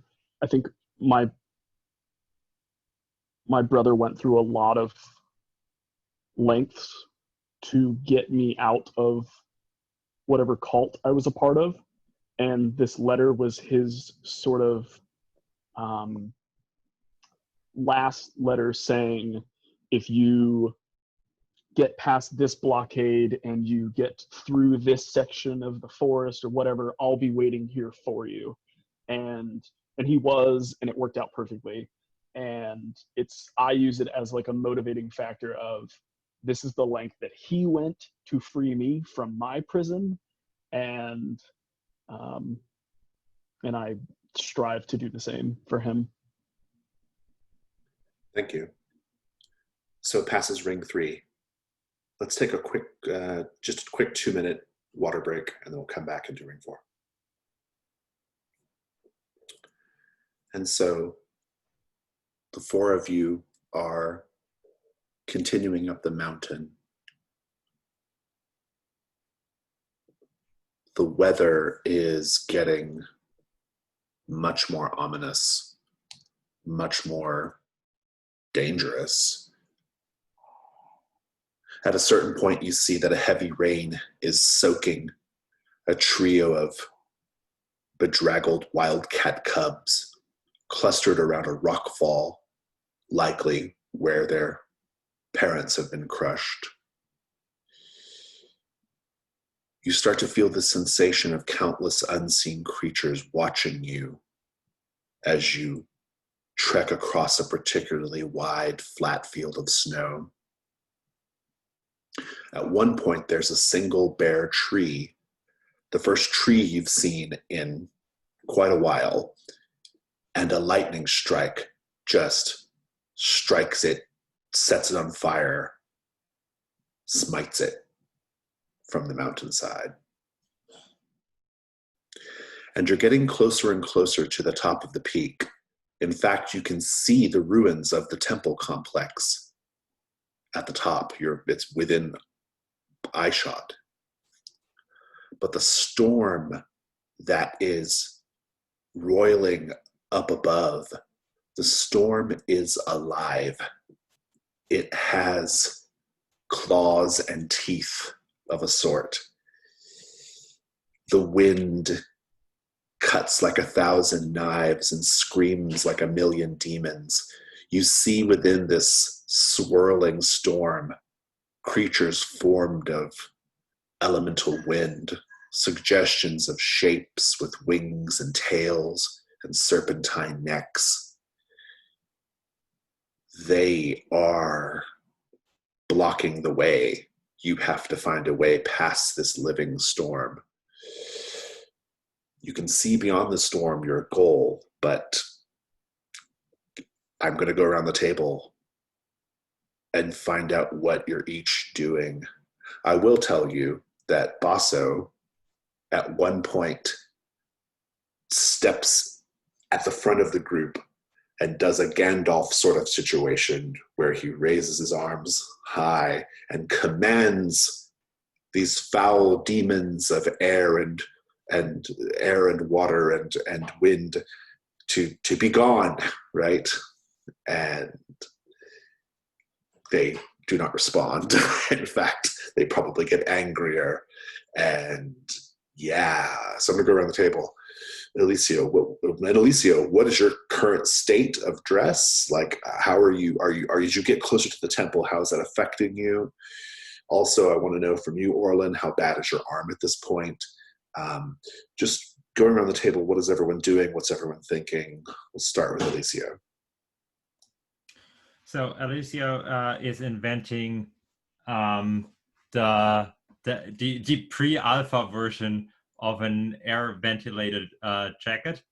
So she's basically cutting holes under her armpits, and then like along maybe like put up a jacket and just slice it along the back, so that a bit of this nice fresh air we get from that storm is like getting to my body and cooling me a bit off. Who would have thought that this far from the very core of Earth it could be so hot? It isn't.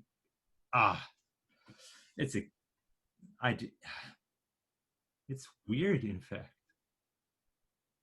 I also think I'd like for everyone to make a ruin roll upon seeing the storm, please.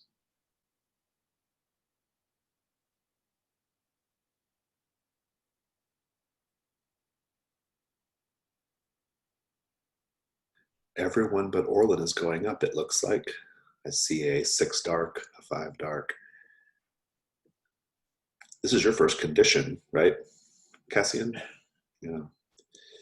Lucky you getting it so late in the game. I will tell you that the condition you're getting is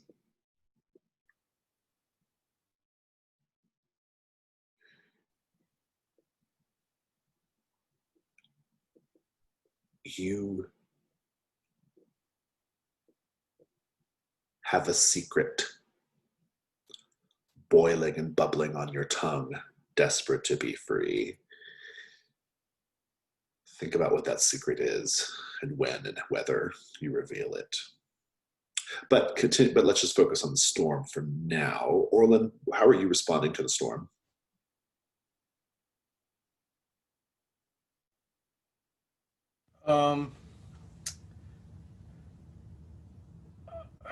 I'm struggling at the moment.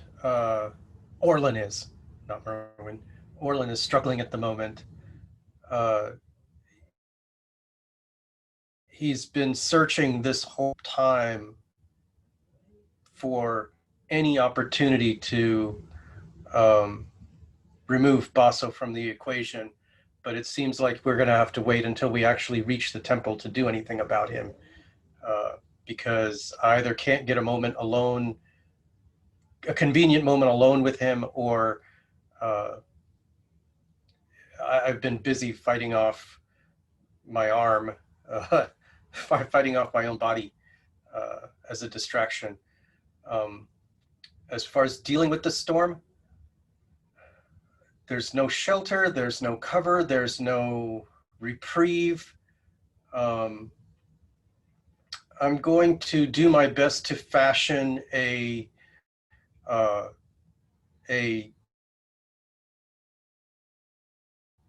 makeshift balaclava around my face until all that's exposed is my eyes, and see if that can help me at least ignore the brunt of the wind and the rain.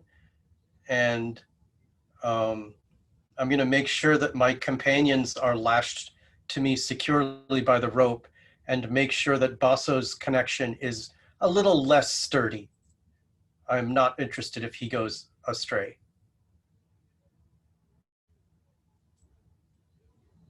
Indeed, indeed. And I want to just do a quick ruin check. I think everyone but Cassian's at 5, right? Are you at 5, Orlin? No, I dropped Orlin's to at 4. You dropped to 4, that's right. Cassian, you should actually be at 4, and Alicia's at 5, right? Okay, so 4, 5, 4, got it. Cassian, I think that the storm makes a move. You actually see a sort of like winged, a howling winged serpentine demon, like flying out of this susurration, this circular sort of like storm. It's like it's screaming, its eyes filled with lightning, and it's just sort of flying right at all of you. What do you do? Oh boy. I'll remind you that you all cannot do combat with these creatures, or you will, or you die automatically. So. I think it's in my best. So far, I feel like it's been in my best interest to believe this Basso figure, and the power that he holds and the confidence that he holds.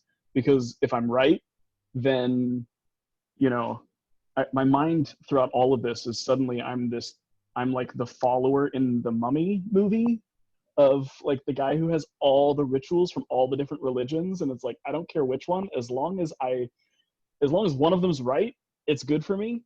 Like if this guy's right about his power, then it's good for me. If it's bad, then I want him to be at the front of it and be the victim, not me. And so I think seeing this come forward, I like call out to him, and I'm like, basically, protect us, you superior being. Like we have no power against the forces of this raging storm. Protect us so that we can carry you further, kind of thing. And I step behind him. You're kind of sacrificing him then, right? Is that the idea? Yeah, but yeah. I'm giving him a call to action, and I don't know if I'm confident that he can even do it, but yeah. All right, so let's do a risk roll. The obvious like goal is just to get past the storm, right? And this is how you've chosen to do it. Merwin and Mario, what could go wrong here if this fails?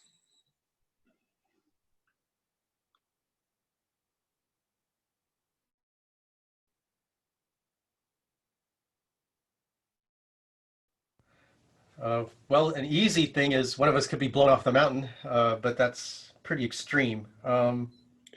It's ring 4. It's not the end of the. It's not totally. It's not the end of the world, he says, but it is. Yeah. It's not the end of the world for us. So, Mario, what do you think? I think maybe the worst outcome could be one of the beasts and the demons within the storm actually possessing what's the name of the guy we're Basso. following? Yeah, Basso. Yeah. So that guy all of a sudden is an actual threat because he's powerful. I like that a lot. I don't think I have anything better to add. Let's take a look at your ritual, or let's take a look at your skills here, Cassian. Beasts, hunting, traps, deception. What do you think is applicable here? I'm thinking a lot of, really the only skill that Cassian has shown through any of this is deception this entire time. Yeah, fair enough. Devil's bargains. My devil's bargain is no matter what, I'm kind of playing off of Mario's failure condition. No matter what, one of these spirits does inhabit Basso.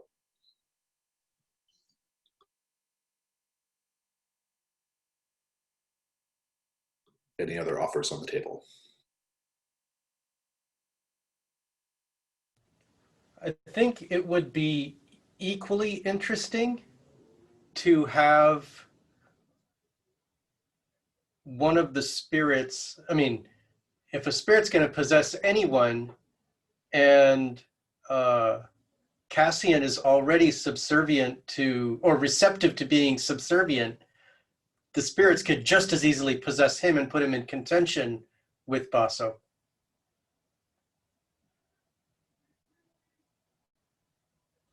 So this would be like Cassian would have to face down Basso, possessed. Yeah, interesting. So we have to deal with 2 madmen in our group as opposed to 1. Although it sounds like they wouldn't be mad at that point. They would be like legitimately possessed of some kind of power. Mario, what do you think? I think one of those beasts hidden in the storm might find a way to get hold of us, even though we're a bit out of reach, and just tear our clothes apart. But yeah, I just don't have a better offer. I want to make sure I understand your offer. Like, you're saying that no matter what. Well, the point of that would be if our clothes are shredded, we can't go anywhere but forward as fast as possible and try to find shelter in the temple. And if there is no shelter in the temple, we're doomed anyway. Oh, I see. So, got it. Okay. So what do you think, Troy, about your offers here? The one that I think is in the potentially the one that could swing to my benefit is the one that I'll go with, which is yours, Jason. Because if he's possessed by something and I can convince that something that I am subservient to it, that I might have the upper leg compared to Alicio and Orlin. So that's the one I'm going to go with. I like that very much. And I think you are definitely risking your body and mind here. For sure. Roll 2 light, 1 dark.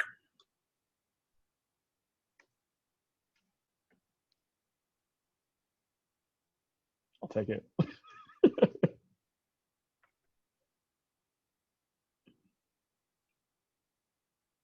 Five light, eh? Let me tell you what the complication is. You can decide if you want to add a dark die to it. The complication is Basso is possessed, Basso survives, and Basso will show up at the temple at an inopportune moment. I'm down for it. Give me the scene. What does this look like? Oh boy. I think seeing this like winged serpent, air water beast flying at us out of this alive storm, I step back behind Basso and almost worm tongue-esque, like cowering around his arm, say, "It's coming for us. You must protect us. We can protect you from the worldly, the grounded dangers, but this is otherworldly, and only you are equipped to dealing with such demons." And I think confidently Basso sort of steps forward maybe and deals with it, and gosh, it just goes like straight either into him, maybe like this flying serpent thing just like flies straight down his like open mouth, like just straight in him. And I think But there's like but you all escape is the key here, yeah. right? Like you And escape.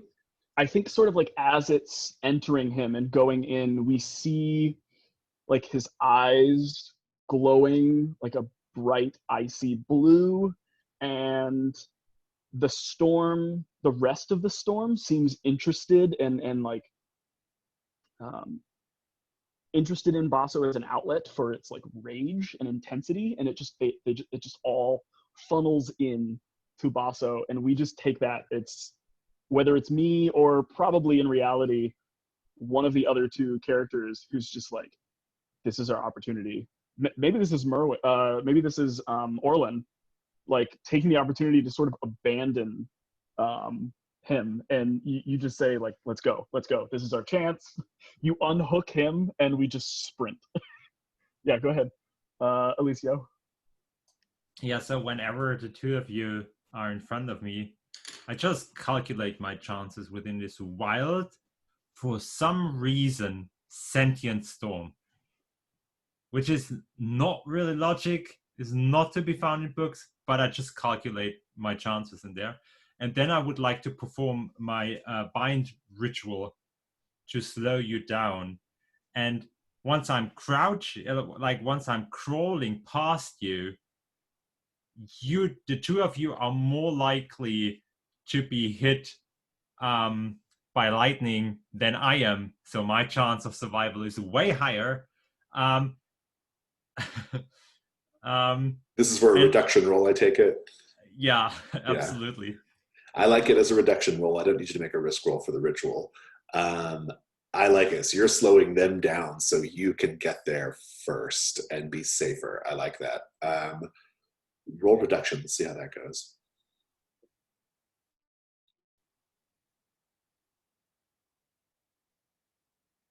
Well, 5 on 5. It does not. It does not not. Ideal. What does it look like, though, when you attempt the binding ritual?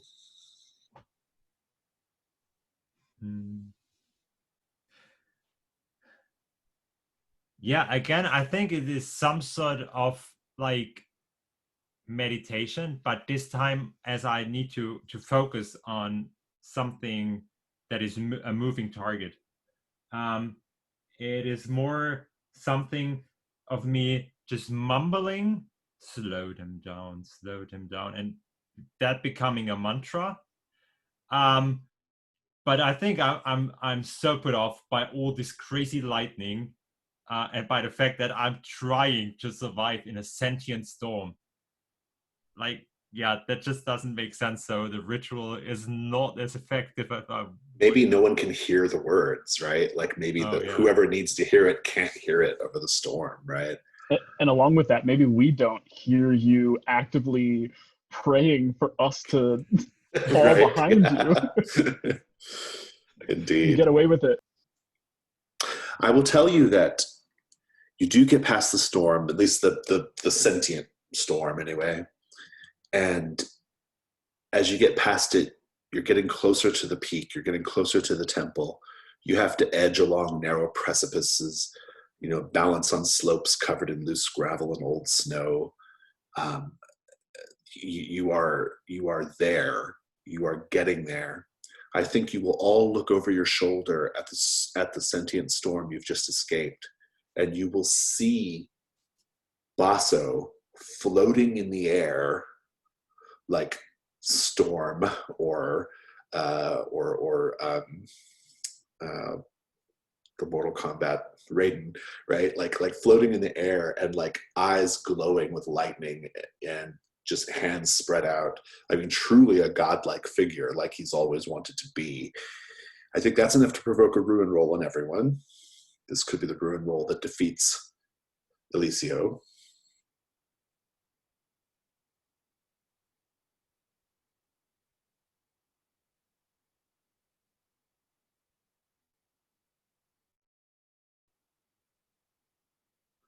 And did everyone survive that? We got lucky. You did. So passes ring 4. Let's go straight to ring 5. You reach the top. You see the temple.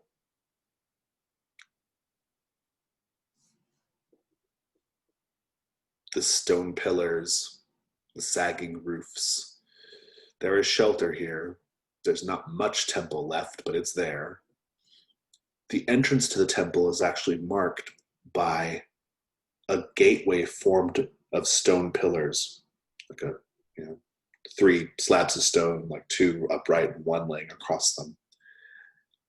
But enough of the temple has been destroyed or worn away to where you don't actually have to walk through the gate to get into the temple.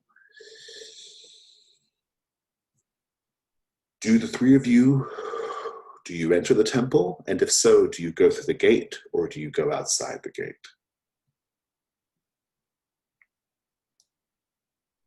Well, Alicia would go straight through the gate because that's what manners demand of her. As you approach the gate, you will notice that carved on the lintel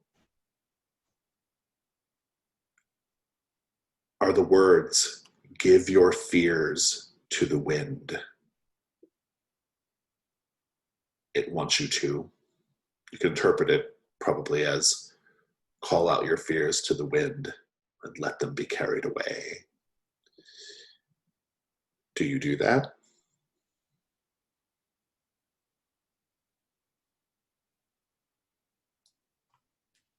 I'd say actually no, because that is nothing that really reasonable. How is that supposed to help? But I just survived the sentient storm, so maybe I just like whisper so quiet that I can convince myself afterwards I didn't do it, and I'm like, I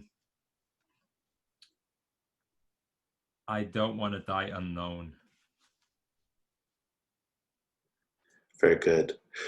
Cassian, do you enter the temple, and if so, how? I think having seen Eliseo enter through the gate so far unharmed, I follow right alongside her. Do you give your fears to the wind? Yeah, I think I do. So I think the secret that I'm holding in is it like I desperately want to share the secret? Is that what it is? Yeah. Make my secret exposed. I think what it is,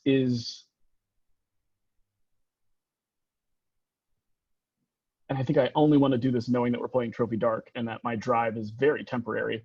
I think I know deep down that the secret that I'm holding from myself is that my brother is actually dead, and that like the letter that led me out of the cult, my information of like I have to save up all this money and pay this money to someone to free my brother from prison. It's all the cult leaders' machinations. That they're the ones that let me leave the cult. There's no way they would have let me leave the cult. I didn't escape. They let me out, and my brother is probably been dead for years, and that I'm only raising this money to deep in the cult's pockets. I just think otherwise. So I think me letting go of my fears is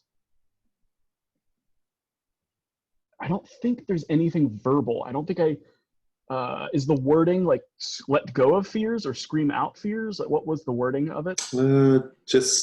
It was just give your fears to the wind. Oh, give your fears. So I think it's just I openly weep, and I think that like my tears like freeze to my face as we're sort of entering this place, and it's like a huge weight off my chest, but also this deep sorrow of coming to terms with I think my brother's dead, and I'm still a pawn. Very good. Orlin, do you enter, and if so, how? Sorry, what were my choices besides the main gate? You could just walk around it because enough of the wall's exposed, so you don't have to Right. walk through the gate. Is the gate? I assume the gate is large enough, and there's no. I mean, we're all walking together, and we're lashed together for that matter. So, I'm probably joining the other two, going through the gate. But I do not give. My fears right now are giving me conviction to follow through. I do not want Basso leaving this mountain to poison the rest of his family. So my fears are giving me the conviction to make sure that he will not do that. And I give up nothing going through the gate. I read the inscription and I move past. This is not my God. This is not my temple. I owe it nothing. Very good. Inside the temple, there is so little left. A few scattered pillars marked with traces of brightly colored paint and tattered ribbons of leather. A stone altar slick with moss. A stone well full of prayers etched onto bone. There's only one prize worth having. A statue of some sort of God, perhaps?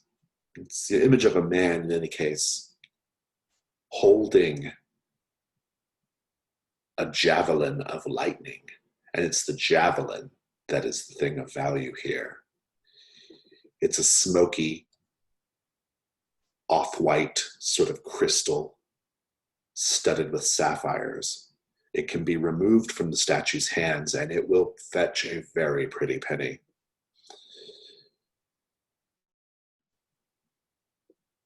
And you hear or feel first the hairs on the back of your neck standing up. You feel electricity in the air. And you turn to see Basso, eyes alight with glowing white hot with lightning. The energy visible beneath his skin. He is sort of like almost like a walking, living lantern of lightning light, right? And he approaches the altar, the statue as well. He presses the quiver of arrows into your hands, Cassian, and says, "You have done well. Here is your reward for leading me this far." He walks past you, Cassian. He intends to take the lightning javelin from the statue. Does anyone stop him? Also, I'd like a ruin roll for seeing up close this version of Basso.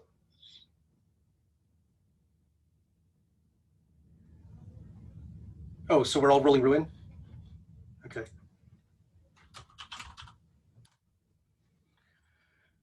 Sigh. You're up to 5. I am. Is anyone going to stop him from walking up to the statue and taking the javelin? Yeah, is there anything to use as a weapon at this point? As anything to interfere with him? There is, you can probably makeshift something. I'm okay with that, but you have to understand that if you do it per the rules of the game, you can stop him, but your character also dies. So okay. Know that. But okay. Yes, you can probably find something like a rock or something. So is there anything more, I guess, I mean, the fact that this is a Doom-focused game aside, is there any advantage or disadvantage to having, to using like the channel ritual to allow any of the spirits that didn't make it through to get their vengeance through me, kind of thing? I love that idea. I think it's great. I mean, that's yeah, I think that's a terrific, that might be far more appropriate. Yeah, and it's not technically combat, so you can do that, right? Elicio, what you're thinking? I'm gonna backstab Cassian because he brought that cursed idiot upon us. It's all his fault. Indeed, because Cassian clearly was being duplicitous, right? Yeah, and I was gonna say I knock an arrow as soon as he hands me that, just to have it ready for. I didn't know if we were gonna have a standoff, so I was picturing me like knocking it toward Basso and then just like offing whoever the hell goes for Basso. But yeah, this is interesting. I like this a lot. I like the channel ritual is intriguing. I like that as a sort of way of possibly concluding this, and then we'll sort of figure out in an epilogue what happened to everyone. But if everyone's okay with that, I think I'd like to see if that works. So what could go wrong here? I think it's pretty obvious what could go wrong here from my vantage point. I think Basso just destroys you, Orlin. Well, Basso could turn the army of spirits against him now that he's sort of a god, or whenever he holds the javelin, he's sort of a god, and then therefore can command spirits. What if you channel too many spirits, like all of the spirits that were down in that cave, and you just go mad by being overwhelmed by so many spirits in one body? Well, let's take a look at the dice. What do I roll? Well, we got to build a die pool here. It'd be a light die for if you can incorporate one of your skills. I think paths and rituals is probably appropriate. Another light die if you accept a devil's bargain. My devil's bargain is no matter what, you're not leaving the temple. Totally happy to pay that price if he doesn't either, but I don't get that choice. Any other offers? Totally happy to take the chance. I want to just elaborate on that devil's bargain, because I think you could leave the temple, but if you do, you look like one of the skeletons we saw earlier, and you're just like crawling down the hill and being all skeletal. Leaving on your belly, clawing for fire. Yeah. Troy, devil's bargain or no? I don't think I have one. No. All right, well, Merwin, you have two choices. What do you think? Or you can decline them as well. So. But the devil's bargain, what does it do? It adds a light die. Gives you the second light die. Yeah. Yeah, I'll take the second light die. I think it's totally appropriate that my body continues to, or the withering accelerates until I simply can't leave of my own accord. Very good. So, and you're going to get a dark die for the channel ritual. So roll /risk 2-1.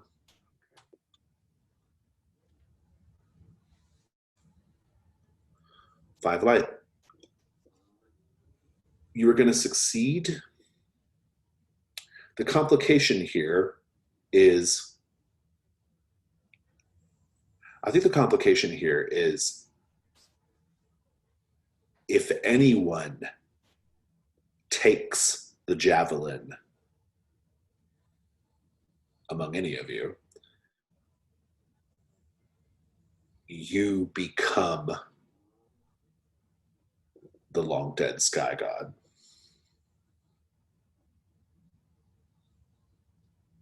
I'm not sure how that's a bad thing here. We'll see. In any case, we'll see. If you want to add a dark die, you can roll again to try to get a 6, or if you're satisfied with that, then we can do that. So what is the motivation for losing, or what is the motivation for basically failing the dark die roll? As a player, what's my motivation for doing that? I don't think I follow. What do you mean? Like? So why would I want to add a dark die and re-roll? Oh, so that you can try to get a 6 instead of the 5. But and if that you does what for me? But if the dark die, did you get a clean success? There's no complication at all. If you get, but also if you add a dark die, there's a chance that it sends your ruin up to. Oh. Right. So. Okay, but I'm trying to roll high on all of these dice. That's my objective, right? Yeah, we're always looking for the single highest result. Okay, so and if it's a dark die and it's a 6, I'm trying to get a 6. Okay, right. But if it's on the dark die, then your ruin goes up. So, and I'm already at a 5, so going to 6 would just clinch the deal. Yeah, your character's lost to the mountain at that point. But I'd be completely successful. Yes. Yeah, let's try it. I'm going to go ahead and add the dark die and re-roll. No guts, no glory, no guts, that kind of thing. Risk 2/2. Plus, I'm here to see how everything works. It was a 4 dark, and you have to stop there. It's the same result as the 5 light. So, right. Give me the scene. How do you stop? How does your ritual stop Basso? That's what you've succeeded at. Okay. So,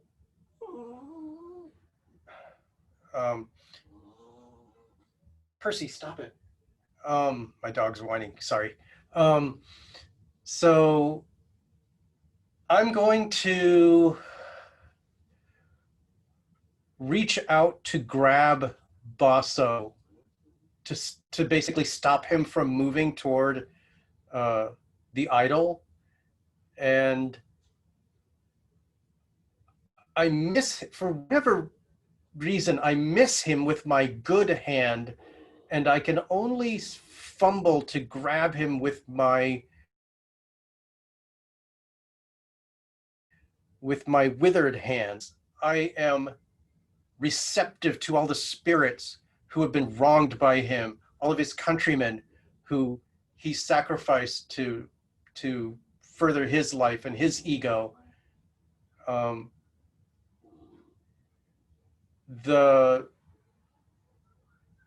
My arm turns into that sort of that human jerky state where it just completely withers all of a sudden. But at the same moment that it grabs him, his entire body starts to wither as well. And it sort of crumbles as he tries to reach for the javelin, and he's or at himself and his failing physicality as his legs collapse from beneath him and he's on his belly, falling away from my grip. Nice. I want to go over to Eliseo and Cassian. So how are we going to resolve this? I mean, basically, Eliseo is going to stab Cassian in the back. Cassian may catch wind of that or not. I don't know. If we're okay with just a certain story outcome, we can just role play that.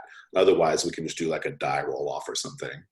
I'm thinking since Orlin just got another ruin, is he at 6? I don't think Orlin got another ruin. Ruin did not go up. Yeah. Because it's not just having the dark die as the high; it also has to be higher than the current ruin. Yeah. Okay. Then what I was picturing is the arrow that I've already notched. Since Orlin's going for Basso, I let that arrow loose and it sinks straight into Orlin to varying success, whatever. But it's because I'm focused on that Alyssio's got like a free hit on you. Yeah. Free reign on doing whatever the hell she wants to be. All right, so Alicia, what is that then? Sorry, what do you mean? Should I describe how I'm doing it, or? Yeah, Troy's basically saying because Cassian's focused on Basso, you can just do what you're going to do. Okay, yeah. I mean, I did study surgery and stuff, and I'm also skilled in forensics. So I think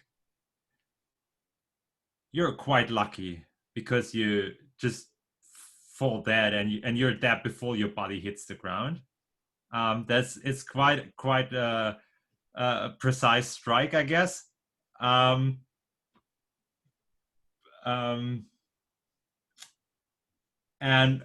we just see Alicia's perspective.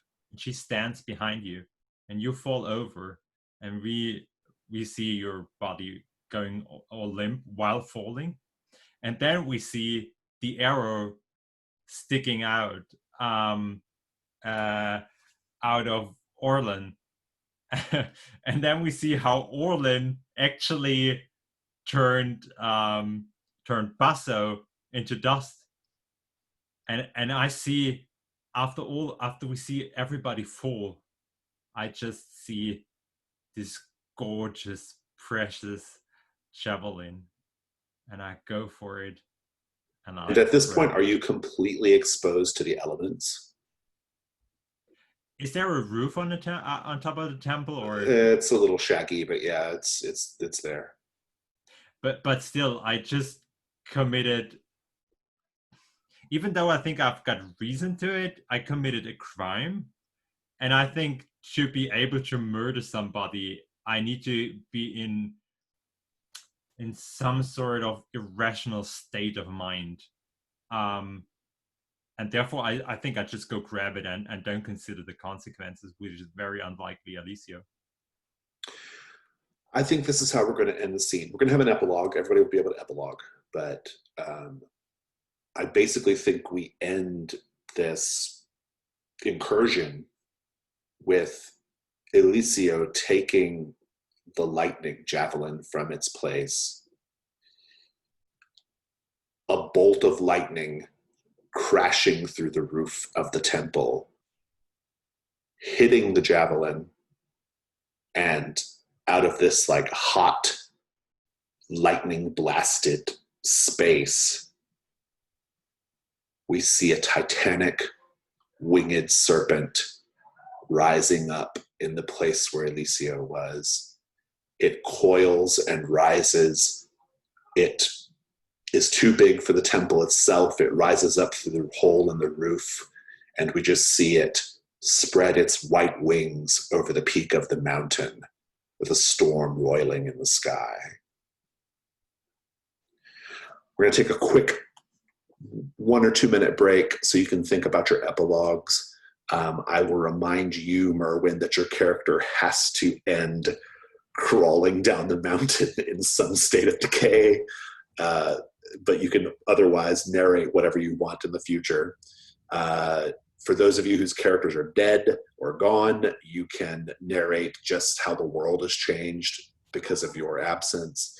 But in any case, try not to implicate the other characters' stories, just focus on your story. But we'll take 2, come back, do that. Epilogues. Whoever wants to go first, speak up. I can go first because I think I'm going to be the easiest.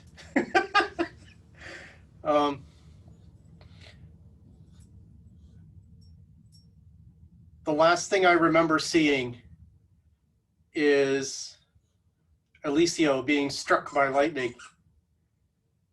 but I don't even recognize it as having Eliseo struck by lightning. It's just a field of white cutting across my entire field of vision. And the next time I open my eyes, I can see Basso's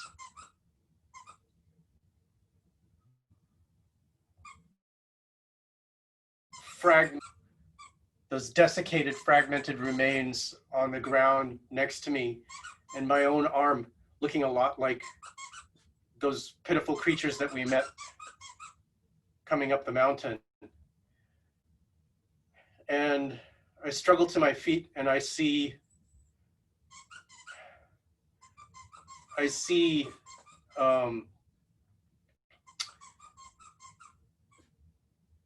Cassian. I see his corpse there as well, or at least a blood trail. I'm not sure if his corpse is actually here, but I see him or his blood trail here. And I try to shake confusion out of my head and realize that if I don't make it out of here to the ground level, and as I stumble out of the remains of the temple, I realize that I can barely feel my feet anymore. And I look down, and it's just, I'm walking woodenly across the rocks, and I just sort of stumble and fall eventually because I can't maintain my balance any longer since I can't really feel anything. Fortunately, even though I can't, that keeps me long enough to make it past the storm, since the wind and the rain and the cold don't have any of me. But I just can't move. I can't get up. I can't coordinate my actions. And by the end of getting through the storm, I'm literally on my belly, crawling down the mountain as best I can. But at that point, my vision's gone, and I've sort of lost direction, and I'm only working off of gravity. And that's where my sensations fade out. And the last thing that's on my mind is at least Basso isn't going to make it back to harm Sybil. I love it. Thank you.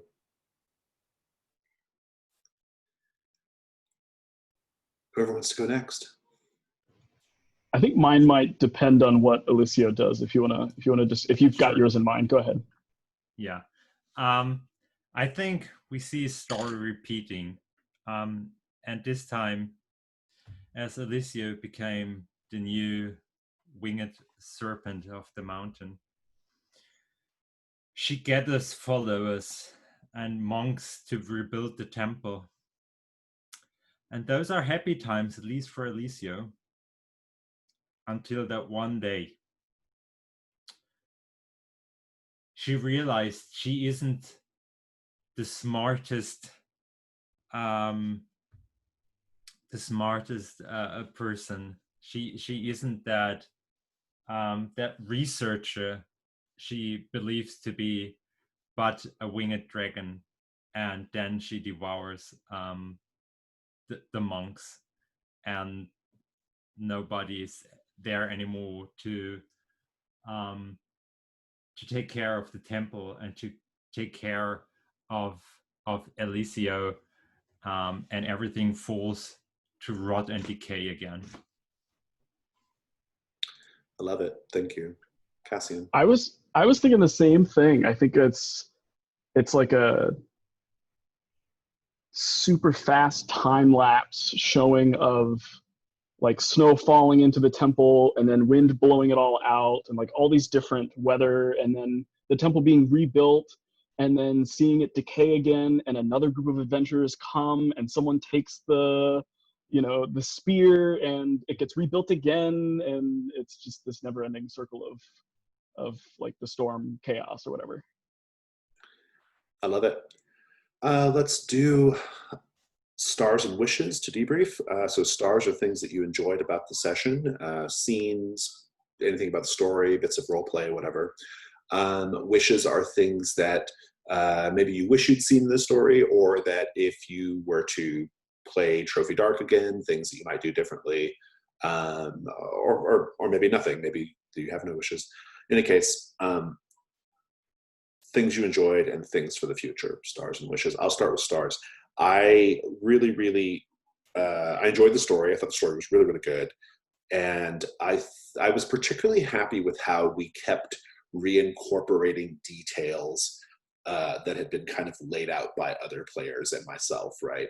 Like that was really good. And I think it led to a story that generally followed what the incursion's expectations are, but with quite a lot of differences, and it made it our own unique story, which I think is the best you can hope for in Trophy Dark. And so I was really happy with that.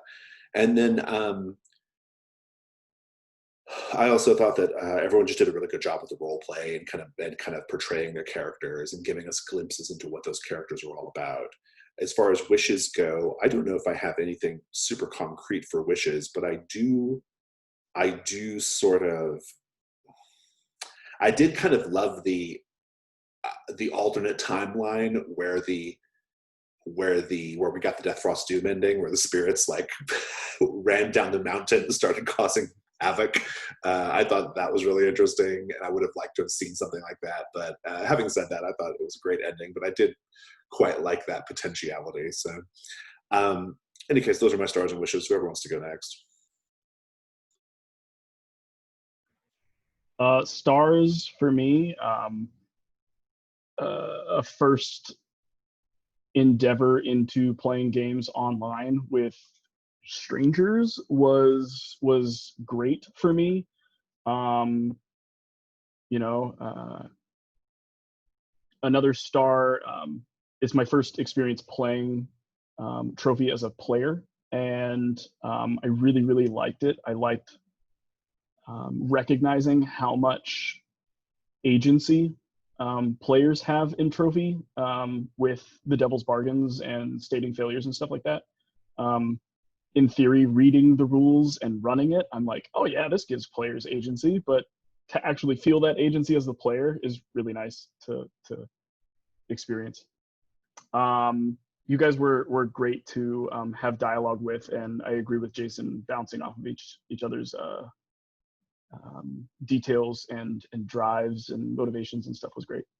Wishes, I really liked exposed and exposure and exposing things as a theme, and so I can't wait to like run this for people and see how else that theme gets like reincorporated and pushed.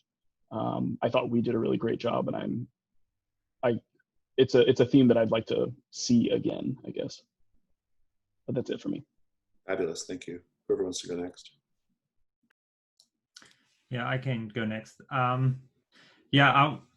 think I just can add on the stars that have been brought forward. But I think it really helped that everybody at some point came up with like their really personal and mostly internal agenda that we shared with the group, but never really played out. So the character couldn't possibly know, and that led to really interesting arcs and twists. So that was I really like that, and I really like, yeah, again, I think just your GM style, Jason, just brings it all together. That is with painting the scenes and with asking really precise questions. And I think that there I go to my wishes, because it's having played a couple of Trophy Dark Incursion, this one felt a little thin.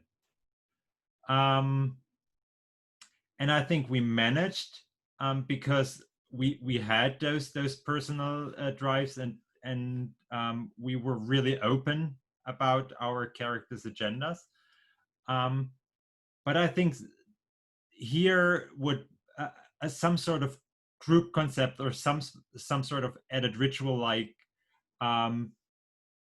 make something just like make somebody susceptible to your argument or reasoning or something like that, and then you would have like some maybe at some point a group of philosophers trying to reach the temple to find that lost piece of wisdom or something, so that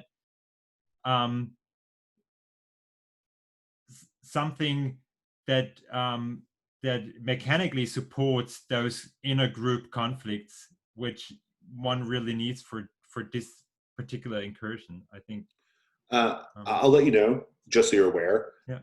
that the final Trophy Dark rule set that's going to be in the books has PvP rules in it.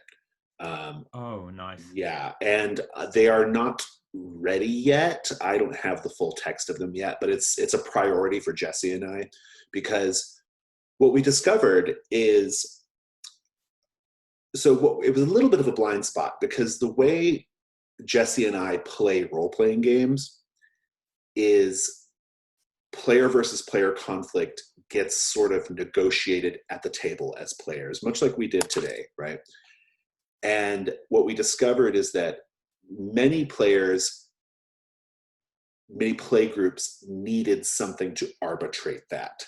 Like, they were not ready to make this sort of like they needed like something to help them cross the bridge of like, okay, we're now turning on each other. What is the mechanical support for this, right? And we want to create something, we want to address it, but we want to address it in a way that's more than just, oh, have a die roll off or whatever, right? Like, we want it to be something that sort of implicates drives and makes it a little bit more satisfying, right? And so it was definitely like a kind of, it was definitely sort of a blind spot for us, because like, we were just like, oh, well, PvP just takes care of itself because everyone just talks about what they want to do, and that's the way it goes. But because we're all creating a story together, but we got consistent feedback that like that particularly in Ring 5, they want like a way of resolving PvP issues, and so we're going to take care of that. But so I don't know if that would address what you're talking about necessarily, Mario, but I do think that is at this point is something of a missing piece of the puzzle, right? That is going to work better for some groups and not other groups right now. I do concur that I really like this incursion.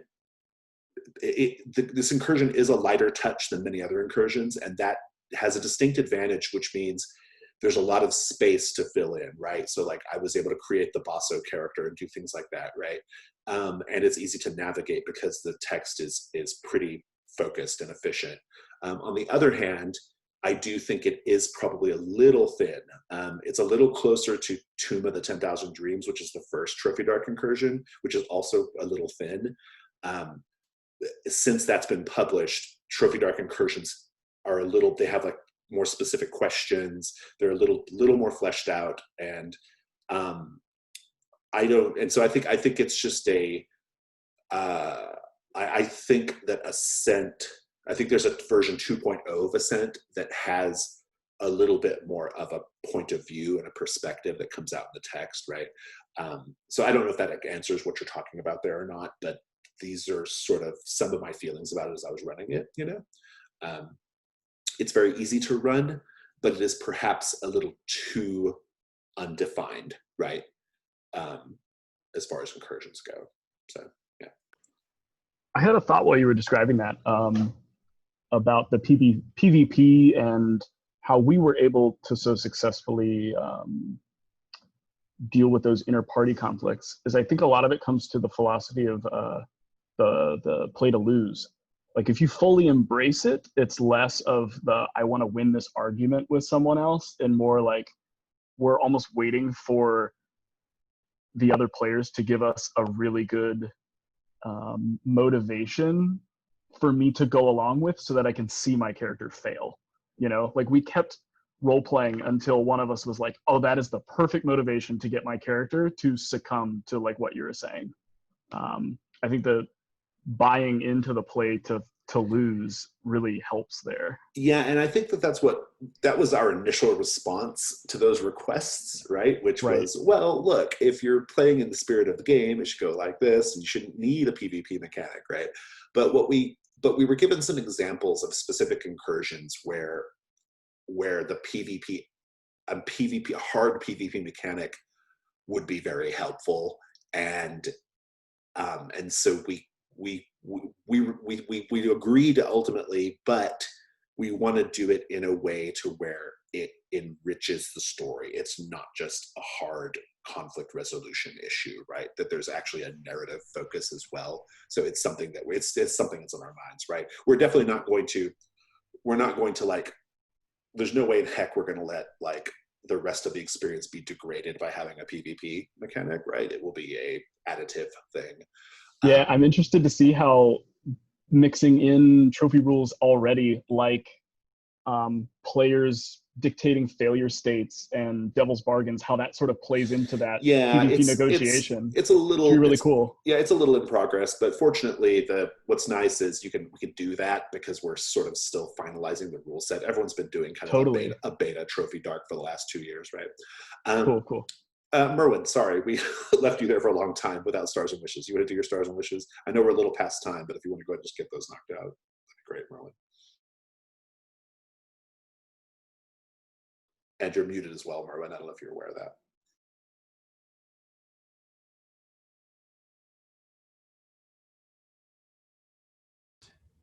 I don't know why my audio muted. I didn't mute it. I did it because because of your squeak the dog toy. So. Oh, I thought I had my microphone muted, hardware. Oh, muted. I don't know. I just did it sort of instinctively. Okay. So good on you. No. So the as far as stars go, Troy stole my star at the very end there. I thought it was really good that everybody came fully embracing that I'm willing to lose, so that they came up with some really creative ideas and directions to take the games in, which I thought was really nice. Especially when you talk betrayal, there's a tendency for players to, I mean, you have no idea how hard I had to resist typing Cassian is a jerk in the chat. I just resisted doing that.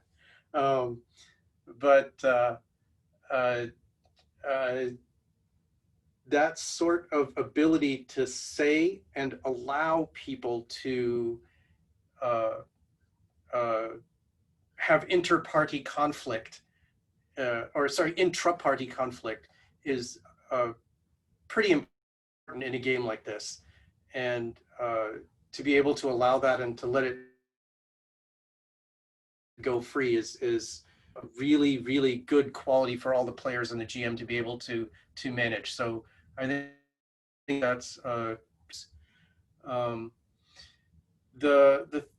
wish that I have, and this is since this is only the second Trophy Dark experience that I have, and the first one was on Rollgate, so there's much more of a character focus in Rollgate. This is because you're typing from one point of view and you're reading from one point of view.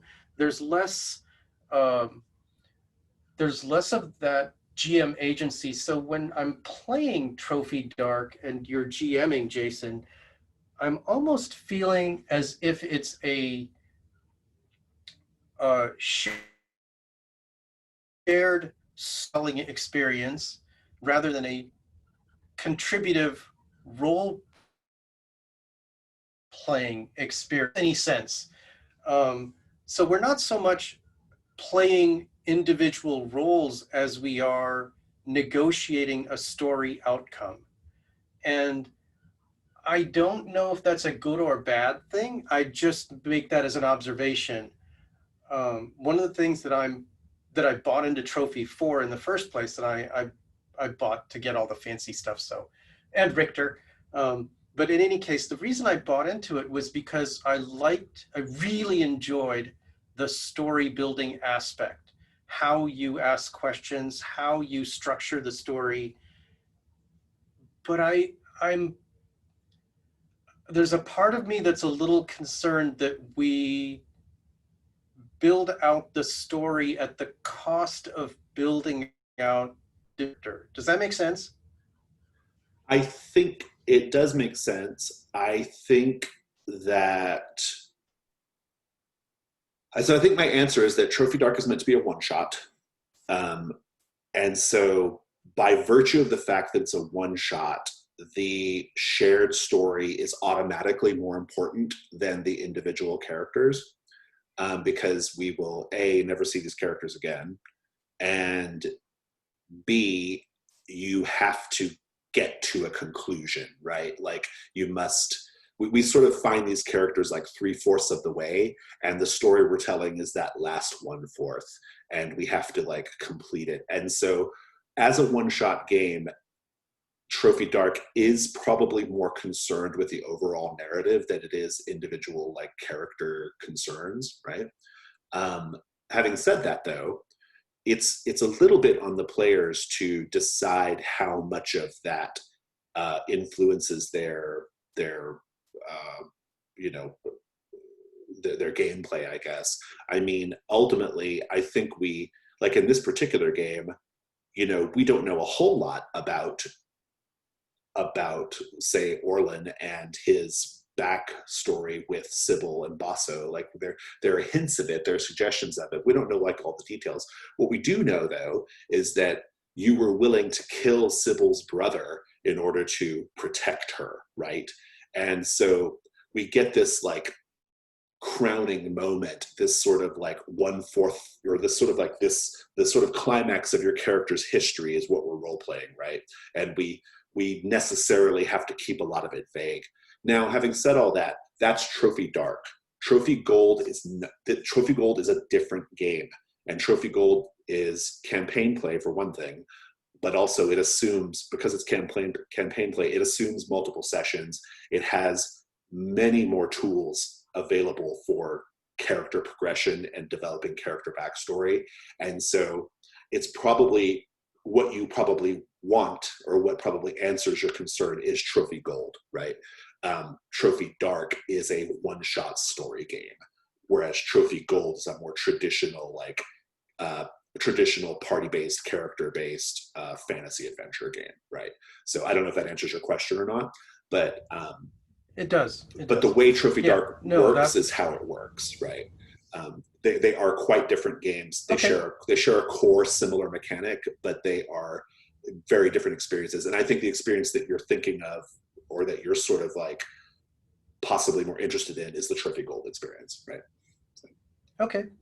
Yeah, the other thing I wanted to do a little star for, and I know I went out of order, but the other star is pacing is spot on. And I think that's both a star for your GMing style as well as the highly structured format of the game itself. So definitely a star. Thank you. Yes, it is a very, very intentional design.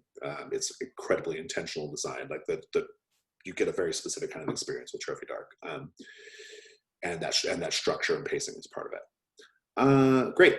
Well, we went a little over. I apologize about that, but thank you all so much. This was very, very fun, and we were able to create what I thought was a significantly more epic story than we typically get in Trophy Dark. A little more epic, a little more like, you know, I mean, we literally had a god on the mountain, right? So, but it was very, very good to occasionally switch things up a little bit.